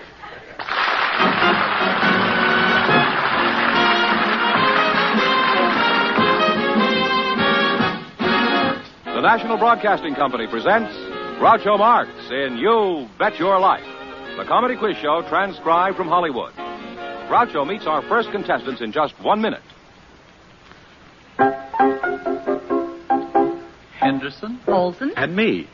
We're the NBC Bandstand Tree. We sing, And we play, and we keep things gay on NBC Bandstand every day. That's Henderson, Olson, And me. The latest hit tunes, and old favorites, too. games, gags, and guest stars to entertain you. Olson sings the songs you love, we found. Henderson makes the big band sound. We're live. We're fun. The blues will run. From Henderson, Olson, And me. Enjoy 90 wonderful minutes of music and fun with Skitch Henderson and the band of stars, Dorothy Olson and me, Bert Parks, MC, live on NBC Bandstand weekday mornings over most of these stations. from Henderson, Olson, And me. We're the NBC Bandstand Tree. from Henderson, Olson, And me. We're the NBC Bandstand.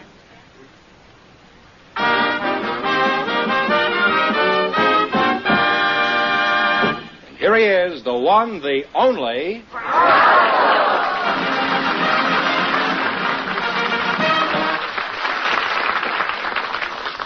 Well, here I am again with a chance for each of our couples to win up to $10,000. And if any of them say the secret word, they'll win an extra $100. George, who's first? Groucho, I'd like you to meet Angeline Papadakis and Joseph Interligi. So both you in, please, and meet Groucho Marx. Welcome to You Bet Your Life. Say the secret word, and you each take home an extra $50. It's a common word, something you see every day. Angelina Papadakis and Joseph Interlegi, eh? Papadakis and Interlegi, it sounds like an intersection in Scranton, Pennsylvania. I can just hear a young couple saying, I'll meet you at 3 o'clock in the morning at Papadakis and Interlegi. And be sure to bring your switchblade. My name is Joseph Interligi. Interligi. He can spell it, too. Can you spell it? No, I'm sorry, I can't. Angela, why are you sorry that you can't spell it? You ought to be very happy about it. Angelina, you're taller than Joe, so I'll start with you. I assume Papadakis is a Greek name, is that right? That's right. So I'll dispense with that question. Now, what part of Guatemala are you from? I'm from Enid, Oklahoma. Are you married? Yes, I'm married. Oh, how did you meet Mr. Papadakis? Well, I met him at a Greek baptism. And my future husband, was the godfather. So he was spending all his time with me from then on. And my father-in-law wanted him back in San Pedro to tend to business and not in Los Angeles. So he says, hurry up and marry her and get her over with. Well, what business is your father-in-law in? Well, he has 5 liquor stores.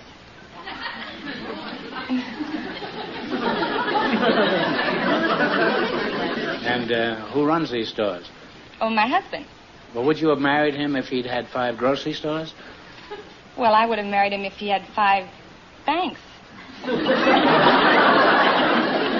Well, that I can understand. Angeline, what keeps you busy? Do you work around the 5 liquor stores, or do you confine your activities to housework?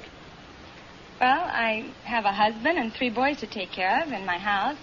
But in the evening, I go to university and I take extension courses. You take care of 3 kids all day and you still have strength enough to go to night school? What's the reason for the evening courses? Are you getting ready with a good sideline in case Prohibition comes back?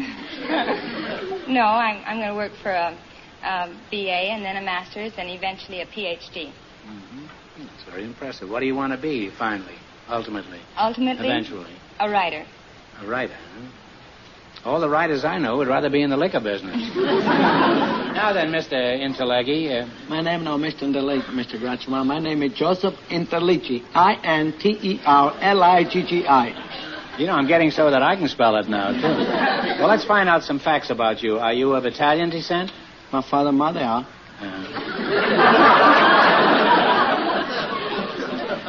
Well, where were you born? I'm an Indian. Where? I'm an Indian. What is it like an I'm an Indian? I don't know about it because I was young. Well, is it anything like it is in Muncie, Indiana? Well, I can't remember because I go away from I'm an Indian to Cleveland, Ohio when I was 4 years old.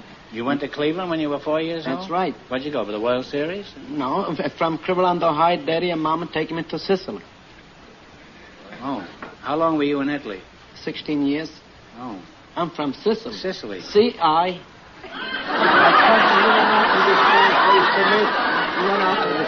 You spell Sicily. Well, C-I. So far, you're spelling Chicago. Cincinnati. An engine, please. S-I-C. S-I-C. I-N-T-E-R-L-E-G-G-R. Sissy Interleggy, yeah? Now, what did you do in Sicily, Joe? Did you have a job there? Yes, I have. What did you do? Well, when I was the age 8 years old, like I say, when Daddy took me in Sicily, I used to take my shoes off and socks and mix the clay on my feet. And started to mix the clay. And the age 11 years old already, I was profession to make 1,000 brick every day. You made 1,000 brick every day? That's right. And when I was at the age of 14 years old, I have a 7-man under me. Were you working in a cemetery then? I used to work in my farm. That's an old joke, Joe, but that's a very grave situation, having 7. This is on a very intellectual plane, this conversation, and I hate to change it for one as sordid as money, but I know you want to get a crack at the big money, so we're going to play You Bet Your Life. And remember, Joe, you're partners. Yes, sir. She's a college girl, so before you answer, you discuss it with the lady over there. All right.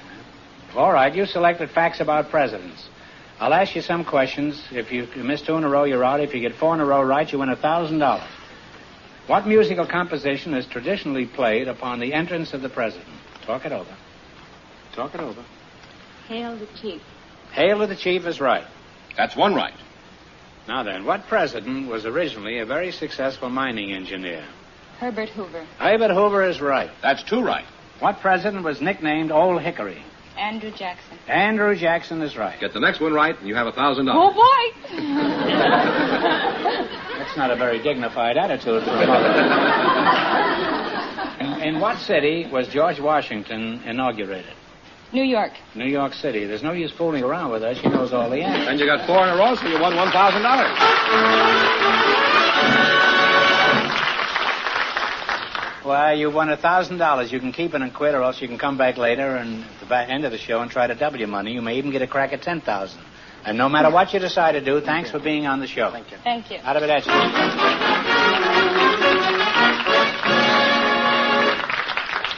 In just a moment, our second couple will join Groucho to play You Bet Your Life. Thanks for your carefulness. Ladies and gentlemen, this is Bob Hope speaking for the National Safety Council, and I just want to say thanks for the memory of winters you have spent without an accident. Your eyes and mind are never blind for all your care is meant, and we thank you so much. Yes, ladies and gentlemen, if you drive with extra care in the wintertime, take a bow. And take a special tip from the National Safety Council. Poor visibility is a great winter driving hazard. Keep your lights, windshield wiper, blades, and defroster in good condition. Keep the icicles off your eyelashes. And see your way through the winter safely. Thanks to your carefulness, you'll keep your winter free of traffic tragedies. And it pays you so much.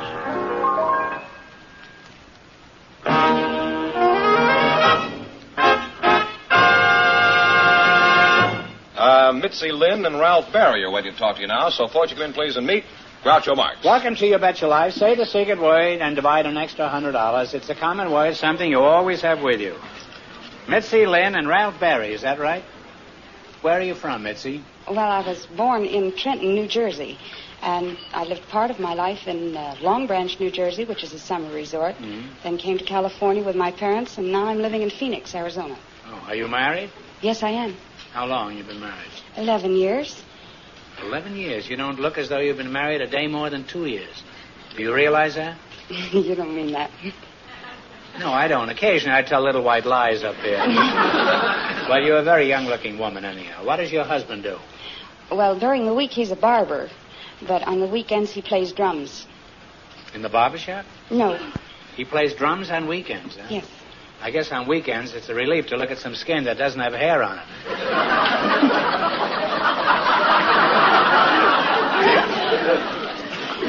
Take your time. We have no place to go in. Mr. Barry, there's something familiar about you. You're somebody I should know. Let's see. Barry. Let's see. Is it Straw? No. Huckle? No. Goose? No. Raz? I'm Wild Red Barry, the professional wrestler.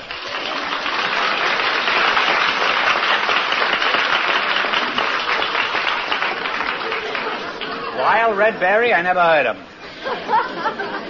I know who you are, Red. I knew it all the time. I've never seen you wrestle, but I'd like to go to one of your rehearsals sometime. Red, I'm going to ask you a straightforward question, and I expect a crooked answer. Now tell me, is wrestling really fixed? No. I knew I'd get the truth out of you. Now, Red, if you can throw these other wrestlers around like you throw the bull, you should be the greatest wrestler in the world. Have you ever thought of that? I am the greatest wrestler in all the world. You are? On what basis do you make this modest claim? Have you ever won anything of importance? I mean, in the ring.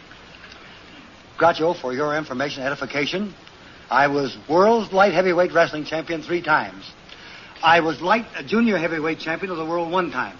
I was champion of all Texas. I was Central States heavyweight wrestling champion and Heart of America heavyweight wrestling champion. Is that sufficient evidence? How do you account for your success, Red? You don't seem to be particularly large and muscular. How can you beat all these gorillas? Are you better at memorizing the script? Because of my brilliant intellect. Because I cause my opponents to proceed into a state of bewilderment, genuine uncertainty, and disturbing sense of inferiority, and on the horns of dilemma, and I paralyze, pulverize, terrorize, demoralize, eradicate, destroy, demolish, ostracize, and drive them to the sodden depths of despair, and right through the mat. You just talk him to death, is that it? Have you had any mishaps in the ring? I mean, have you ever had any bad bruises? I have had my ribs broke, my collarbone, my shoulders, my hands are broke up, my teeth knocked off. Had enough... Wait a minute. You said the secret word. Okay, Ducky. Up in the bird nest. You said the secret word, so you win $50. With the conversation you were making there, you were bound to say the secret word. You said every other word. Now tell us what happened to you. What have you broken in the ring? I've had my ribs broke, my collarbone, my shoulders, my hands are broken up, my teeth knocked off. I've had enough stitches in this eye here to make Grandma a quilt. And I had my neck broke and my back broken. Well, Red, now I remember where I've seen you. You were hanging up in a meat market. Now, how can you have all these broken bones and still say that you're in good physical shape? Why? Because medical authorities tell me at Mayo Clinic and Research Kansas City, where I go through every year, that I'm a specimen of physical perfection. And I'm just like a 16-year-old boy. I have the proclivity and the endurance, the stamina, an orderly mind, tiger-sharp brain, and split-second accuracy, and all the attributes that it takes to be in physical condition. This is what the doctor told you at Mayo? He told me that. He says, you have it, boy. And how soon after that did they take the doctor away? Red, you know, I'm astonished that a man of action can be so articulate. How do you account for this streak of Demosthenes here? Due to the fact, Groucho, the cause of so much misunderstanding in this old world is the fact that people are not able to express themselves adequately, accurately, and convincingly, and expressively. So I've made it a habit and took plenty of time out so that people can understand just exactly what I have to say, so that even the most stupid dolt among them may understand what I have to say. Well, why are you looking at me that way? Fred, I would never suspect that you had such a sensitive nature. Do you have any examples of your tender side that Yes. you care to give us? Gotcho, I'm glad you said that, because no one will ever know when that little black drop will fall from an angel's trembling pen and stain that final unfinished paragraph in the book of life. So if with pleasure you are viewing any work a man is doing, if you like him or you love him, let him know it. Do not withhold your approbation until that pastor makes oration and he lies with snow white lilies o'er his brow. For it makes no difference how loud you shout it. He'll never care about it, for he'll never know how many teardrops that you shed. So if you feel there's some praise due him, now's the time to shoot it to him, because he cannot read his tombstone when he's dead.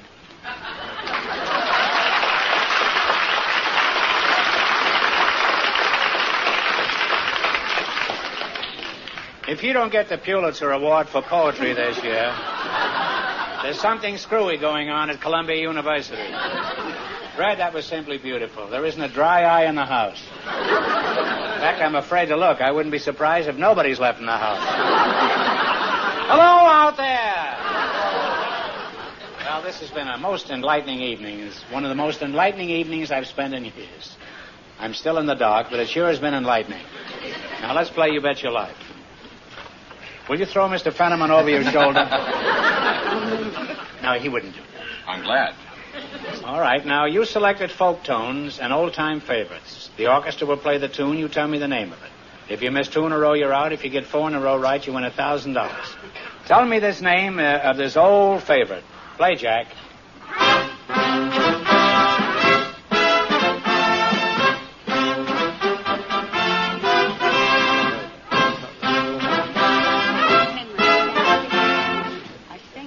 Dance with me, Henry? I'd be glad of, but my name is Groucho. No, it's Wait for the Wagon. Oh. You have one wrong now. Don't get the next one wrong or the game is over. No, I know you've heard this. What is it, Jack?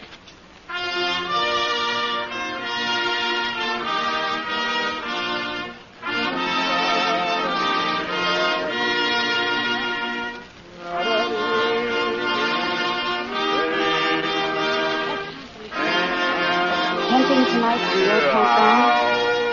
the old campground. Well, that's close enough. Tenting on the old campground.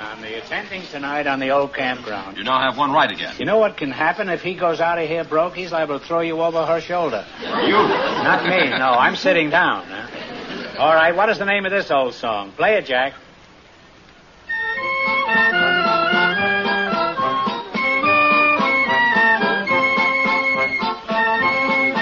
Where has my little dog gone? I don't know, but that's the right answer. You have 2 right now. Now, what is this one? Hit it, Jack.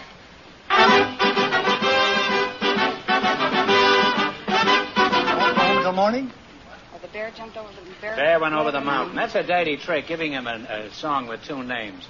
I've never heard it called Bear Went Over the Mountain. I've always heard we won't go home until morning. It's always running. Bear Went Over the Mountain, indeed. Tell me the name of this old favorite, Professor.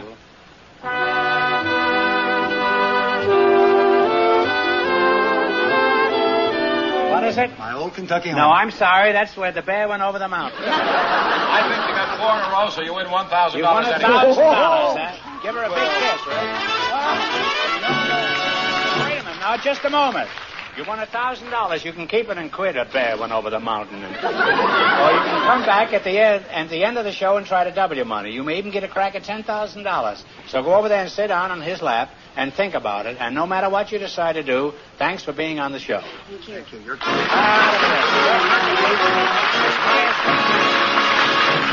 We'll find out if any of our contestants will try for $10,000 in just a moment.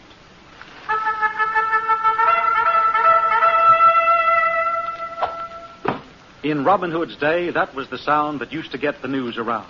Yes, the men of Sherwood Forest used to shoot message-bearing arrows from relay point to relay point until everybody got the news. Well, a message can travel fairly rapidly for a short distance via bow and arrow, but the system wouldn't work very well for news that had to travel many miles to its destination. Keeping up with events is even more important for us, today than it was for Robin Hood's men, harassed as they were by the sheriff.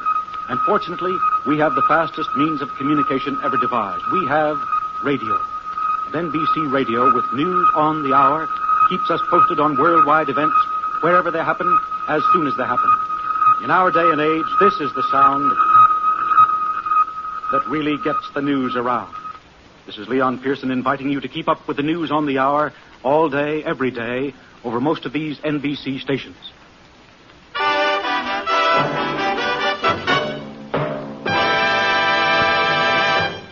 Groucho, Mitzi Lynn and Wild Red Barry have decided to keep their winnings, but our first couple wants to tell us their decision, so here they are, Mrs. Papadakis and Joseph Interligi. Would you come in, please? Interlegi.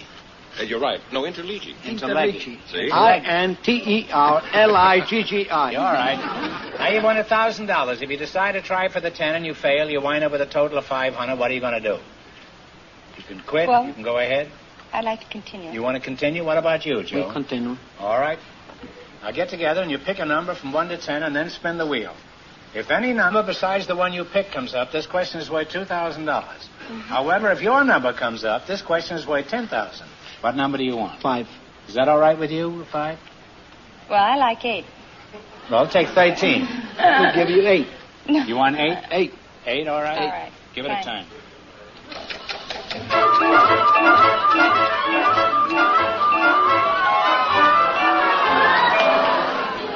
Your number was 8 and it came up 4, so this question is worth $2,000. You ready? During World War II, a family of 5 brothers, all sailing on the same destroyer, were lost when their ship went down in a battle in the Pacific. For $2,000, what was the family name of these 5 celebrated Navy heroes?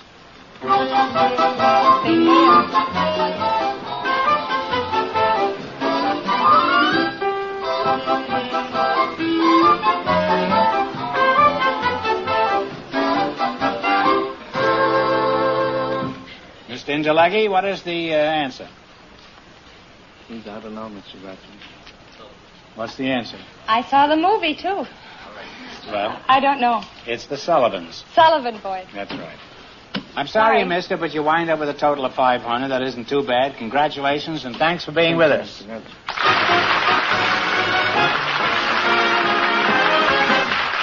You Bet Your Life is transcribed in Hollywood.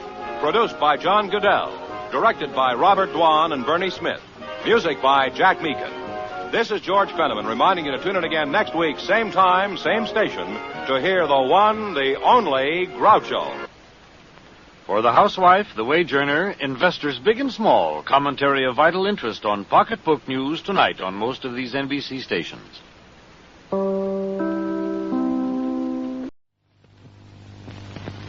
We had a party last night. It's one of the places in a worse shape.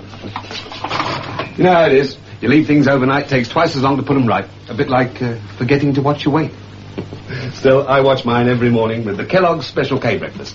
Fruit juice, black coffee or tea with lemon, a big bowl of Special K, a little milk and sugar, less than 250 calories the lot. The Weight Watchers breakfast with Kellogg's Special K. The tasty way to help you stay trim. Time for a tipping, fries tipping, the fruit and biscuit chocolate bar. Shimmer into summer with color at your fingertips. Nail color by Yvette. Hi there, get swinging with the new Yvette nail colors. They're great, sunny, bright, long-lasting, just right for the moderns. Yvette, beauty at a young price. Shimmer into summer with color at your fingertips. Nail color by Yvette. Exclusive to Woolworth beauty counters. The next hour is brought to you by John Paul Mitchell Systems, the world's leader in hair care products and styling tools. Visit www.paulmitchell.com today. You know, some marmalades get some of their tang from added flavoring.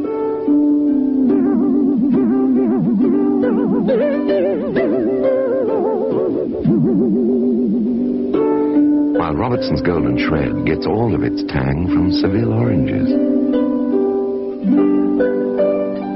What would you rather have for breakfast?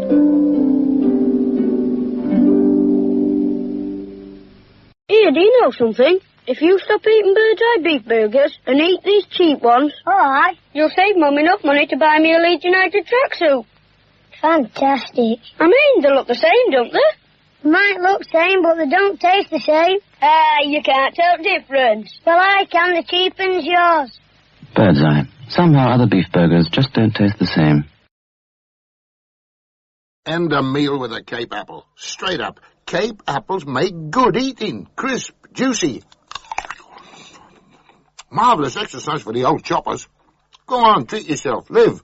Buy a bushel or two of Cape apples today. You can't lose. J-E-L-L. Oh, the big red letters stand for the Jell-O family. Oh, the big red letters stand for the Jell-O family. That's Jell-O. Yum, yum, yum. Jell-O pudding. Yum, yum, yum. Jell-O tapioca pudding. Yes, sirree. The next hour is brought to you by John Paul Mitchell Systems, the world's leader in hair care products and styling tools. Visit www.paulmitchell.com today.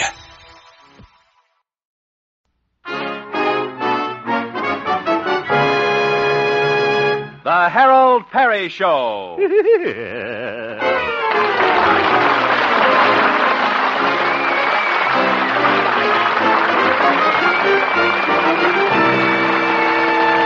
And now, Harold Perry, as Honest Harold, the homemaker.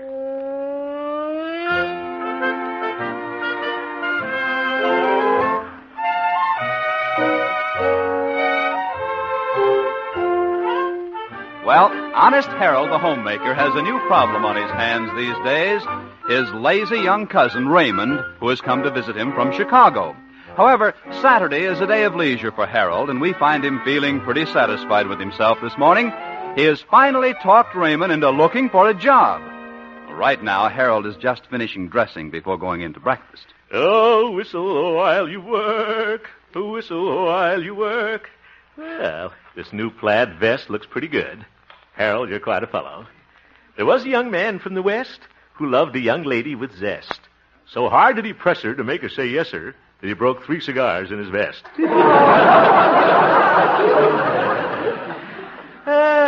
Feel fine today. Dear little cousin Raymond. Finally got him out looking for a job. I guess that pep talk I gave him last night turned the trick. I felt a little sorry for him, though, when I heard his alarm go off at 7 this morning. Yeah, but the boy has got to learn that the early bird gets the worm. Oh, whistle while you work. La-da-da-da-da-da-dee. Cousin Raymond's gone to work. Good morning, son. You sound cheerful. Yeah, good morning, Mother. I am. Yeah, I guess we won't have to worry about Cousin Raymond loafing around the house anymore. Let's see, it's 9 a.m. I'll bet that boy's got a job by now. Well, I don't think so, Harold. Why not? He's still in bed. Mother, I heard his alarm go off. Yes, but I don't think he did. Oh. That's the last straw. I'll go wake him up. Now be gentle with him, Harold. Yeah, I'll be gentle with him. He's going to look for a job this morning if I have to carry him downtown in his pajamas. Raymond, I want... Oof. Look at him saw wood.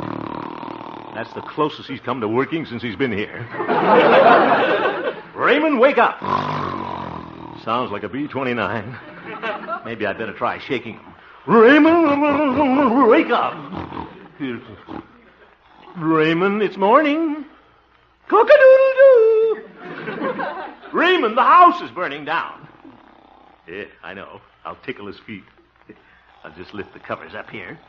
Oop, sleeps with his socks on. And they're mine. Kitchy, kitchy, coo, Raven. Kitchy, kitchy, coo. Won't even wake up to laugh. By George, I know something that'll wake him up. Mother, it's too bad Raymond won't wake up. Dorothy Lamour's on the phone. She is? Where? I got you. Oh, hi, Cuz. Yeah, hi. You get out of that bed, young man. You promised me you'd get up early this morning and look for a job, and here it is, 9 o'clock. Yeah, it is kind of late. Maybe I'd better wait and look for a job tomorrow. Raymond, you're not going to put this off any longer. But I don't know where to look, Cuz. Oh, well, it's customary to look through the want ads. I got a paper right here. Never mind, I'll do it for you. And don't go to sleep. Let's see. Help wanted male. Accountant, auto mechanic, boy wanted. Ah, must be ambitious, alert, wide awake. Better try another one. Let's see here. Here's just the job for you. Listen to this. Wanted, delivery boy, apply Schroeder's grocery store. Sounds like just the thing. Yeah. Salary, $25 a week, must drive automobile. Oh, that's too bad, cuz. I can't take the job. Why not? I haven't got a driver's license. Oh, yeah? Well, I got news for you. You can get one at the town marshal's office, and I'm going to escort you down there, and right now. But I'm not dressed. You got a good start with my new socks on. Hurry up.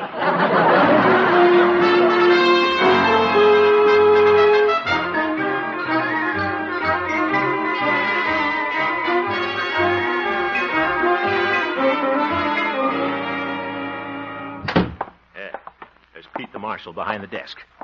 Pete, I want to talk to you. All right, Harold. What can I do for you? I want to get a driver's license here for my cousin. Oh, yes. Your cousin from Chicago. Howdy, boy. Hello. Pete, will you get a move on? Raymond wants that license today. All right. First, I got to test his vision. Mm-hmm. Now, where did I put that eye chart? Oh, Shaw. Haven't you got an eye chart? I just remembered the boys at the firehouse borrowed it for a dartboard. Well, it don't matter. We'll just use this calendar here on the wall. Calendar? Back up, sonny. All right. Whoa. All right, now I'll test your vision. See this picture on the calendar? George Washington crossing the Delaware. Yes. How many men in the boat? 12. Correct. Now, who's that fella standing up? Everybody knows that. It's George Washington. No coaching, Harold. You. All right, now we'll try the words on the calendar.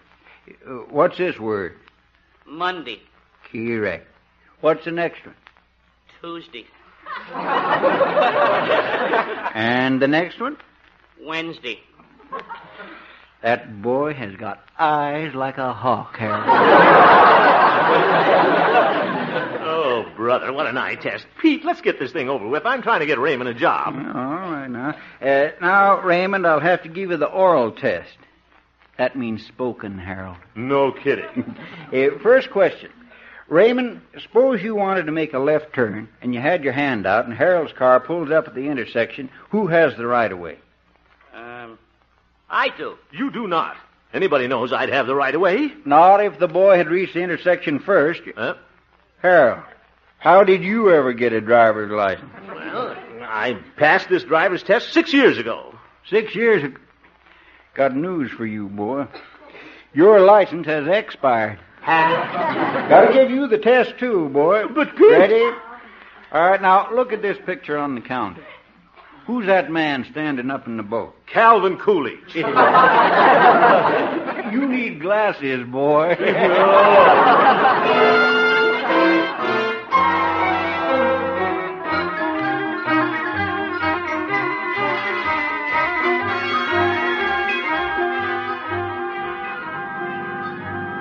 Gosh, Raymond, it's after 10 o'clock. I thought we'd never get away from Pete. Yeah. Well, anyhow, I'm glad you passed your driving test, Raymond. Thanks. Too bad you didn't pass yours. That'll do, Raymond. I'll pass it tomorrow. Oh, there's Schroeder's grocery store. You can pull up in front there. All right. Now, look, Raymond, I know you can get this job if you really go after it. And remember, first impressions are very important. Now, when you go in to ask Mr. Schroeder for the job, what are you going to say to him? Mr. Schroeder, you don't want to hire me as a delivery boy, do you? No, Raymond, you got to sell yourself. Be dynamic. Don't take no for an answer. If he tries to stall you, put your foot down. Put my foot down. Yeah. All right, cuz. I will. I'll be right back. Guess I finally woke Raymond up. Yes, sir, this may be the beginning of a whole career for Raymond. He'll go in and get this job. He'll be a delivery boy for a while. Then he'll get promoted to clerk. Then banana buyer. Then manager. And eventually he'll own the store. Someday he'll be president of a whole chain of grocery stores. We'll get all our groceries wholesale. Our little Raymond, a captain of industry. Well, I'm back, cuz. Raymond, did you get the job, my boy? Nope. What? What happened? Well, I put my foot down like you told me. But I stuck it in a case of eggs. Schroeder chased me out of the store. He did? He said he's going to charge the eggs to you. Come on, Raymond, we'll look someplace else.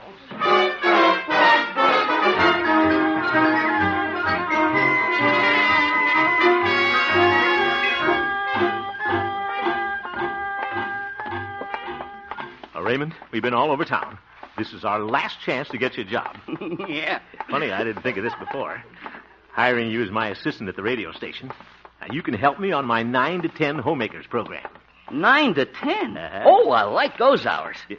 Raymond, we work all day preparing the program. Oh. What's my day off? For heaven's sake, you haven't even got the job yet. Now, I'll go in and talk to the manager, Stanley Peabody. Oh, yeah. Station KHJP. I'll connect you. Oh, there's Gloria. Hi, babe. Hi, Raymond. Good morning, Gloria. Oh, good morning, Harold. Mr. Peabody in? Guess what, Gloria? I'm going to work here. You are? Oh, that's wonderful, Raymond. Yeah. Why, we can go to lunch together every day. Gloria, is Mr. Peabody... And, Raymond, we can go out in the afternoon and get an ice cream cone. Well, what flavor ice cream do you like, Gloria? Chocolate? No, Raymond. Strawberry? No, Raymond. Pistachio? No, Raymond. Banana nut? No, Raymond. Cut that out. Gloria, will you please ask me if Mr. Peabody's in? No, Raymond. Oh, yes, he is, Harold. Well, thank you. Peppermint stick? No, Raymond. Oh, my goodness. No, Raymond. Tutti Frutti? No, Raymond. Those kids. Breeze there a man with soul so dead who's never said I should have stood in bed. Let me see. How can I handle this now? Well, I'll just tell Peabody he can hire Raymond as my assistant, or I'll take my program elsewhere. Yeah, that'll throw a scare into him. Yeah? Hello, Stanley. May I come in? You are in. Hey, oh, yes. Stanley, I wanted to... Quiet. Can't you see I'm drinking my yogurt? Yes, sir. He's so sour the yogurt ought to be drinking him. Look at his Adam's apple go up and down. Looks like a turkey that swallowed a yo-yo. There. You didn't finish it, Stanley. There's some in your tie. Never mind. What is it, Hemp? Well, Stanley, I wanted to ask a little favor of you. What's that? I think I need a little help on my program. You certainly do. Hmm? I've heard it every day this week, and the only time I liked it was this morning. But wait a minute. This is Saturday. My program wasn't on the air this morning. That's why I liked it. What a sneaky thing to say. Honest, Harold, the homemaker. I don't see how the housewives stand your program with all those corny jokes. Corny jokes? Yes. Like the one you did yesterday on your gasoline commercial. How do you make Auntie Freeze take away her pajamas?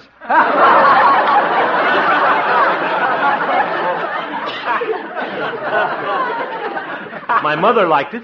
Well, I didn't. The musicians liked it. Did you like the one about the butcher who put sawdust in the sausage because he couldn't make both ends meet? Yeah. No, I didn't. But I'm glad you came in. There's something I've been wanting to tell you for a long time. Oh? Hemp, unless your program gets inspired, you're going to find out you'll be fired. Say, that rhymes. Oop. Fired. Yes. Now, what was the favor you wanted to ask me? Well, say something. Violets are blue, roses are red. I think I'll leave while I'm ahead. Goodbye, Stanley.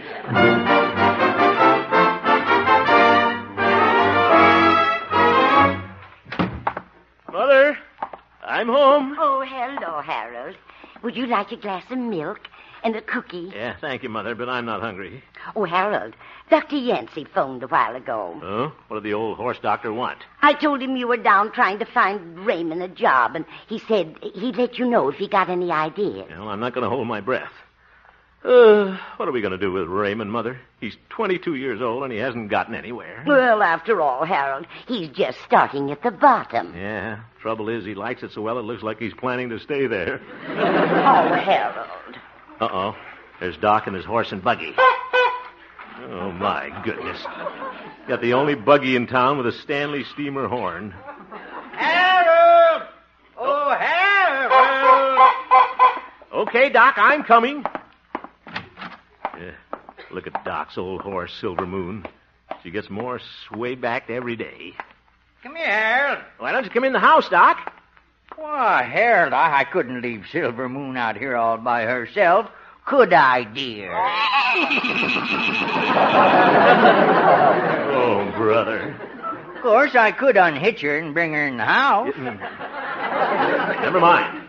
What do you want, Doc? Well, Harold, I understand your cousin's trying to find a job. Well, that's not exactly right.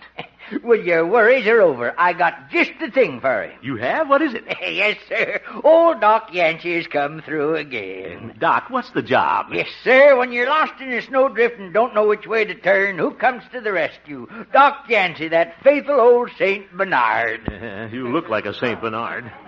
Oh, thank you, Harold. Doc, will you please stop taking bows before you fall out of the buggy? Well, of course, Harold, if you don't want me to tell you what it is. Doc, believe me, I do want you to tell me. Well, all right. They'll climb up here in the buggy so I can exercise Silver Moon. Oh, my goodness. That's it. Giddy up, Silver Moon. Come on. Now, what's the job you got for Raymond? Well, it's not a job exactly. It's a profession. Huh? The noblest profession of them all. A veterinarian. Oh, for heaven's sake, Doc, we want to find Raymond a job now. Well, it only takes 4 years to go through veterinarian college. 4 years. Then what would he be? A horse doctor. Now you've gone and hurt her feelings, Harold. Oh, it's all right. He didn't mean it, Silver Moon. Oh, my goodness. Doc, we don't want Raymond to be an old man before he goes to work. Oh, sir, I tell you, there's no thrill like being a veterinarian. Why, you walk down the street, you see a cat, and you say to yourself, I brought her into the world.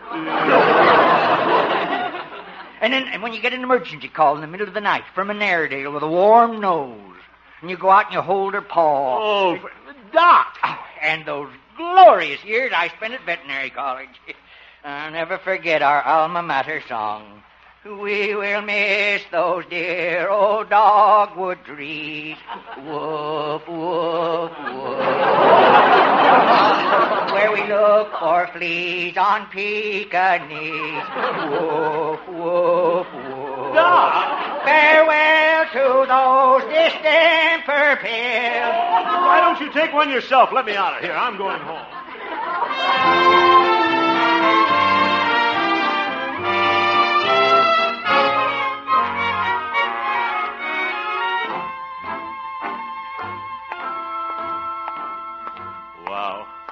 One buggy ride I'm glad to walk home from. And Doc. And look for fleas on Pekingese. Probably got a couple on me after riding in that buggy. Wanting Raymond to be a veterinarian. Well, I give up. I'll never find that boy a job. Is that you, Cuz? Raymond, you're up. Harold, I found a job. Huh? Yes, I did. Hey, wait a minute, Raymond. Let me sit down. I've had a hard day. Oh, you say you got a job? Well, not exactly, but I just saw an ad in the afternoon paper. Oh, let me see the ad. Wanted. Ballroom dance instructor. Male. Theodore's Academy of the Dance. What's this? Easy work. Monday, Wednesday, and Friday off. That's the kind of job I've always wanted. Yeah, I can understand that. I think I'll go down there right now. Just a moment, Raymond. That ad sounds like a racket to me. Gee, Cuz, this was my chance to do an honest day's work. Honest day's work. Well, I'll tell you what I'll do, Raymond.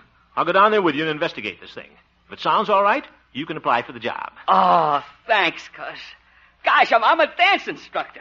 Charleston, Charleston, da-da-da-da-dee-dee. Da-da-da-da. Oh, come on, will you?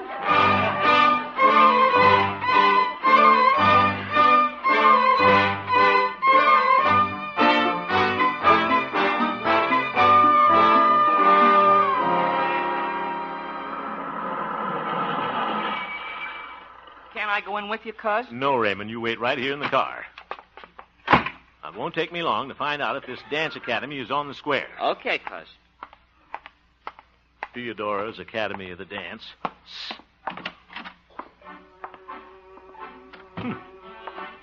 Look at all these pictures in the reception room. Who's that in the bell-bottom trousers? Oh, Rita Hayworth. Guess Theodora's in the other room there, giving some sucker a tango lesson. Uh-oh, here she comes.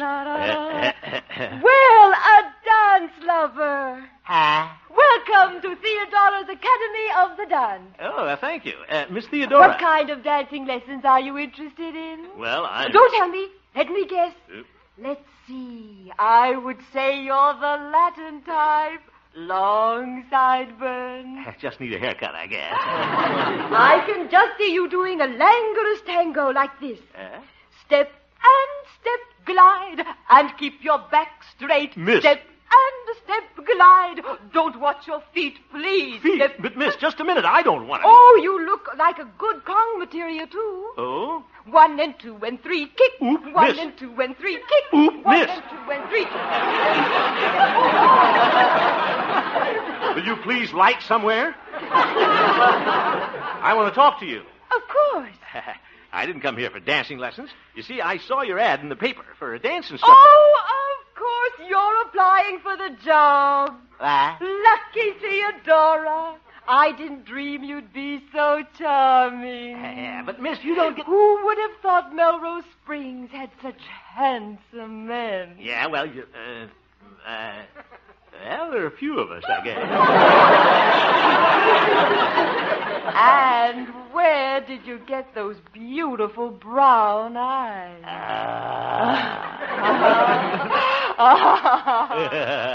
I'm sure you'll enjoy the job. Good salary. Monday, Wednesday, and Friday off. Why, it almost sounds too good to be true, doesn't it? Yes, it does. That's what I wanted to talk to you about. You see, Why don't we go into the ballroom? Ballroom? Yes.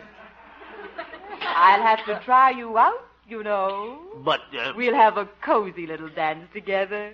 cozy little dance? Yes. Come on, brown eyes. Honest, Harold, why don't you tell her what you came here for? Well, there's no hurry.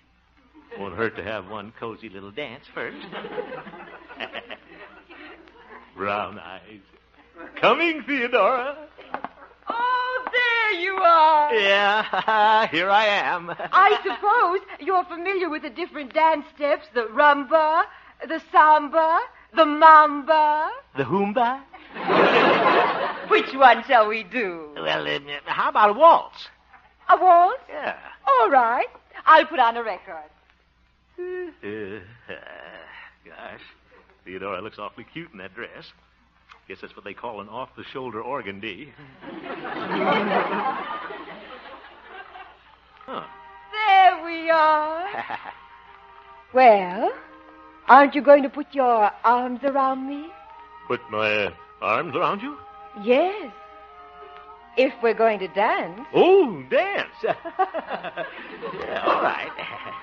That's it.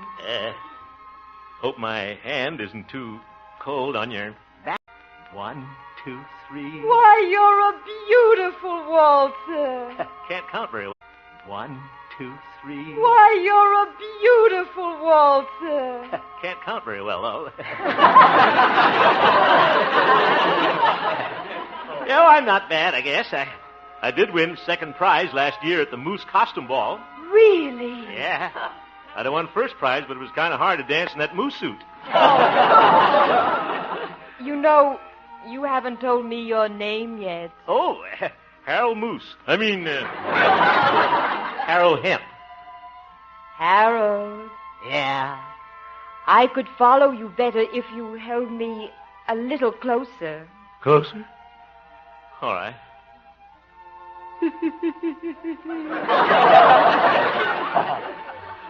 Harold? Mind if I put my head on your shoulder? Oh, of course not. Oh, there. Your upsweep's tickling my nose.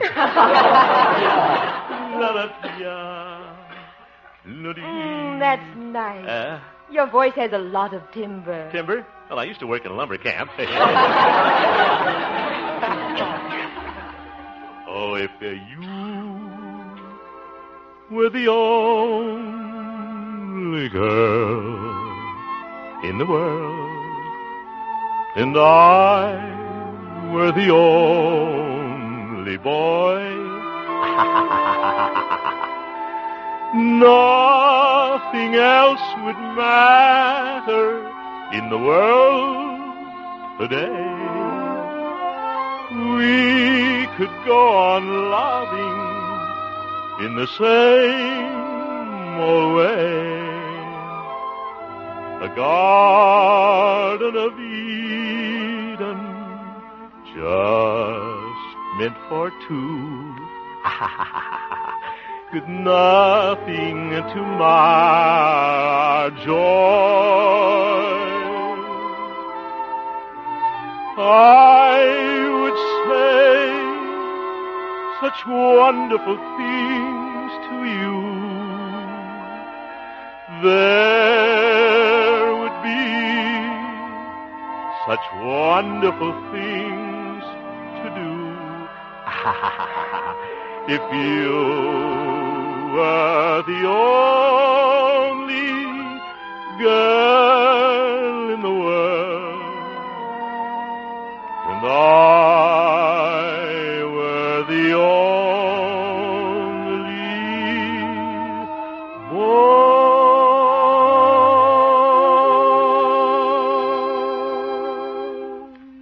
That was wonderful. Thank you. It was wonderful dancing with you, too. Of course, if you take the job as my dance instructor, we'll be waltzing together a lot. Every night. We will? When do I go to work? Right away. Yeah? Oh, I should tell you the salary is only $25 a week. Oh, that's all right. And, oh, yes, you'll have to take a brush-up course for a month or two. Brush-up course? Yes, all instructors do that. And it will only cost you $35 a week. $35 a week? Yes, but don't forget your salary is $25. Oh, yeah.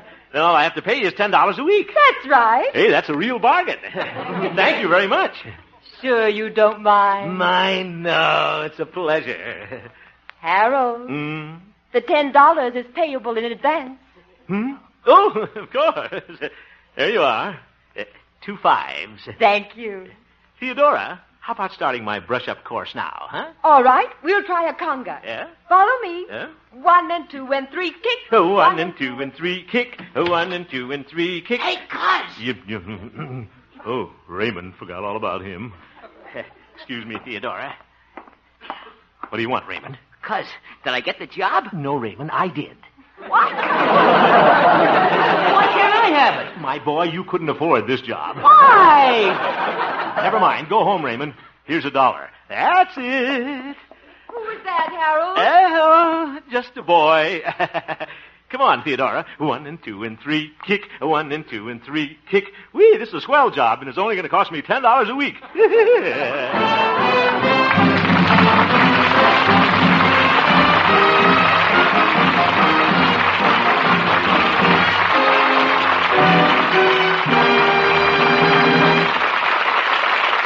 You have just heard the Harold Perry Show, Honest Harold, who returns in just a moment with an important announcement. The supporting players tonight included Jane Morgan, William Tracy, Parley Bear, Olin Soule, and Mari Alden, and featured Gloria Holliday as Gloria and Joseph Kearns as Old Doc Yak Yak. Norman McDonald directed, and the music was composed and conducted by Jack Meakin. Honest Harold, created by Harold Perry, was written by Gene Stone and Jack Robinson. Now back to Harold Perry. Bob, our joyful laughing lady, the winner of the Honest Harold Laugh Contest, has been chosen.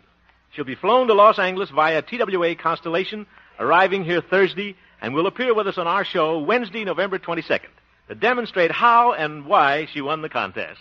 Over 50,000 women have chortled, guffawed, and chuckled all over the nation.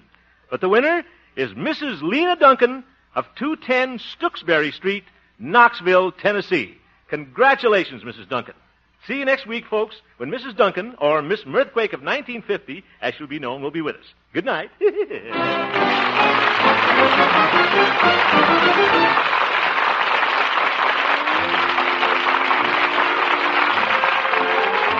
Now stay tuned for Bob Crosby and Tony Arden as Bing Crosby's guests on The Bing Crosby Show, which follows immediately on most of these same CBS stations. Bob Lamont speaking. This is CBS, where the dramas of the lineup are heard every Thursday evening. The Columbia Broadcasting System.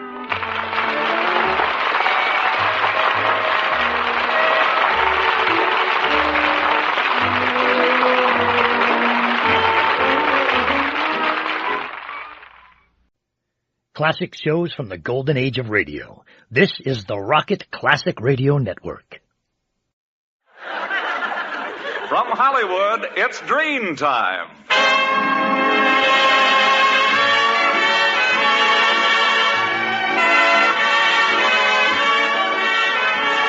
Ladies and gentlemen, the makers of Dream Shampoo are pleased to present the 14th in a series of new programs produced by Carlton Alsop and starring Don Amici. Let me sleep, will you, Blanche? Francis Langford. I just can't stand that snoring. And Danny Thomas.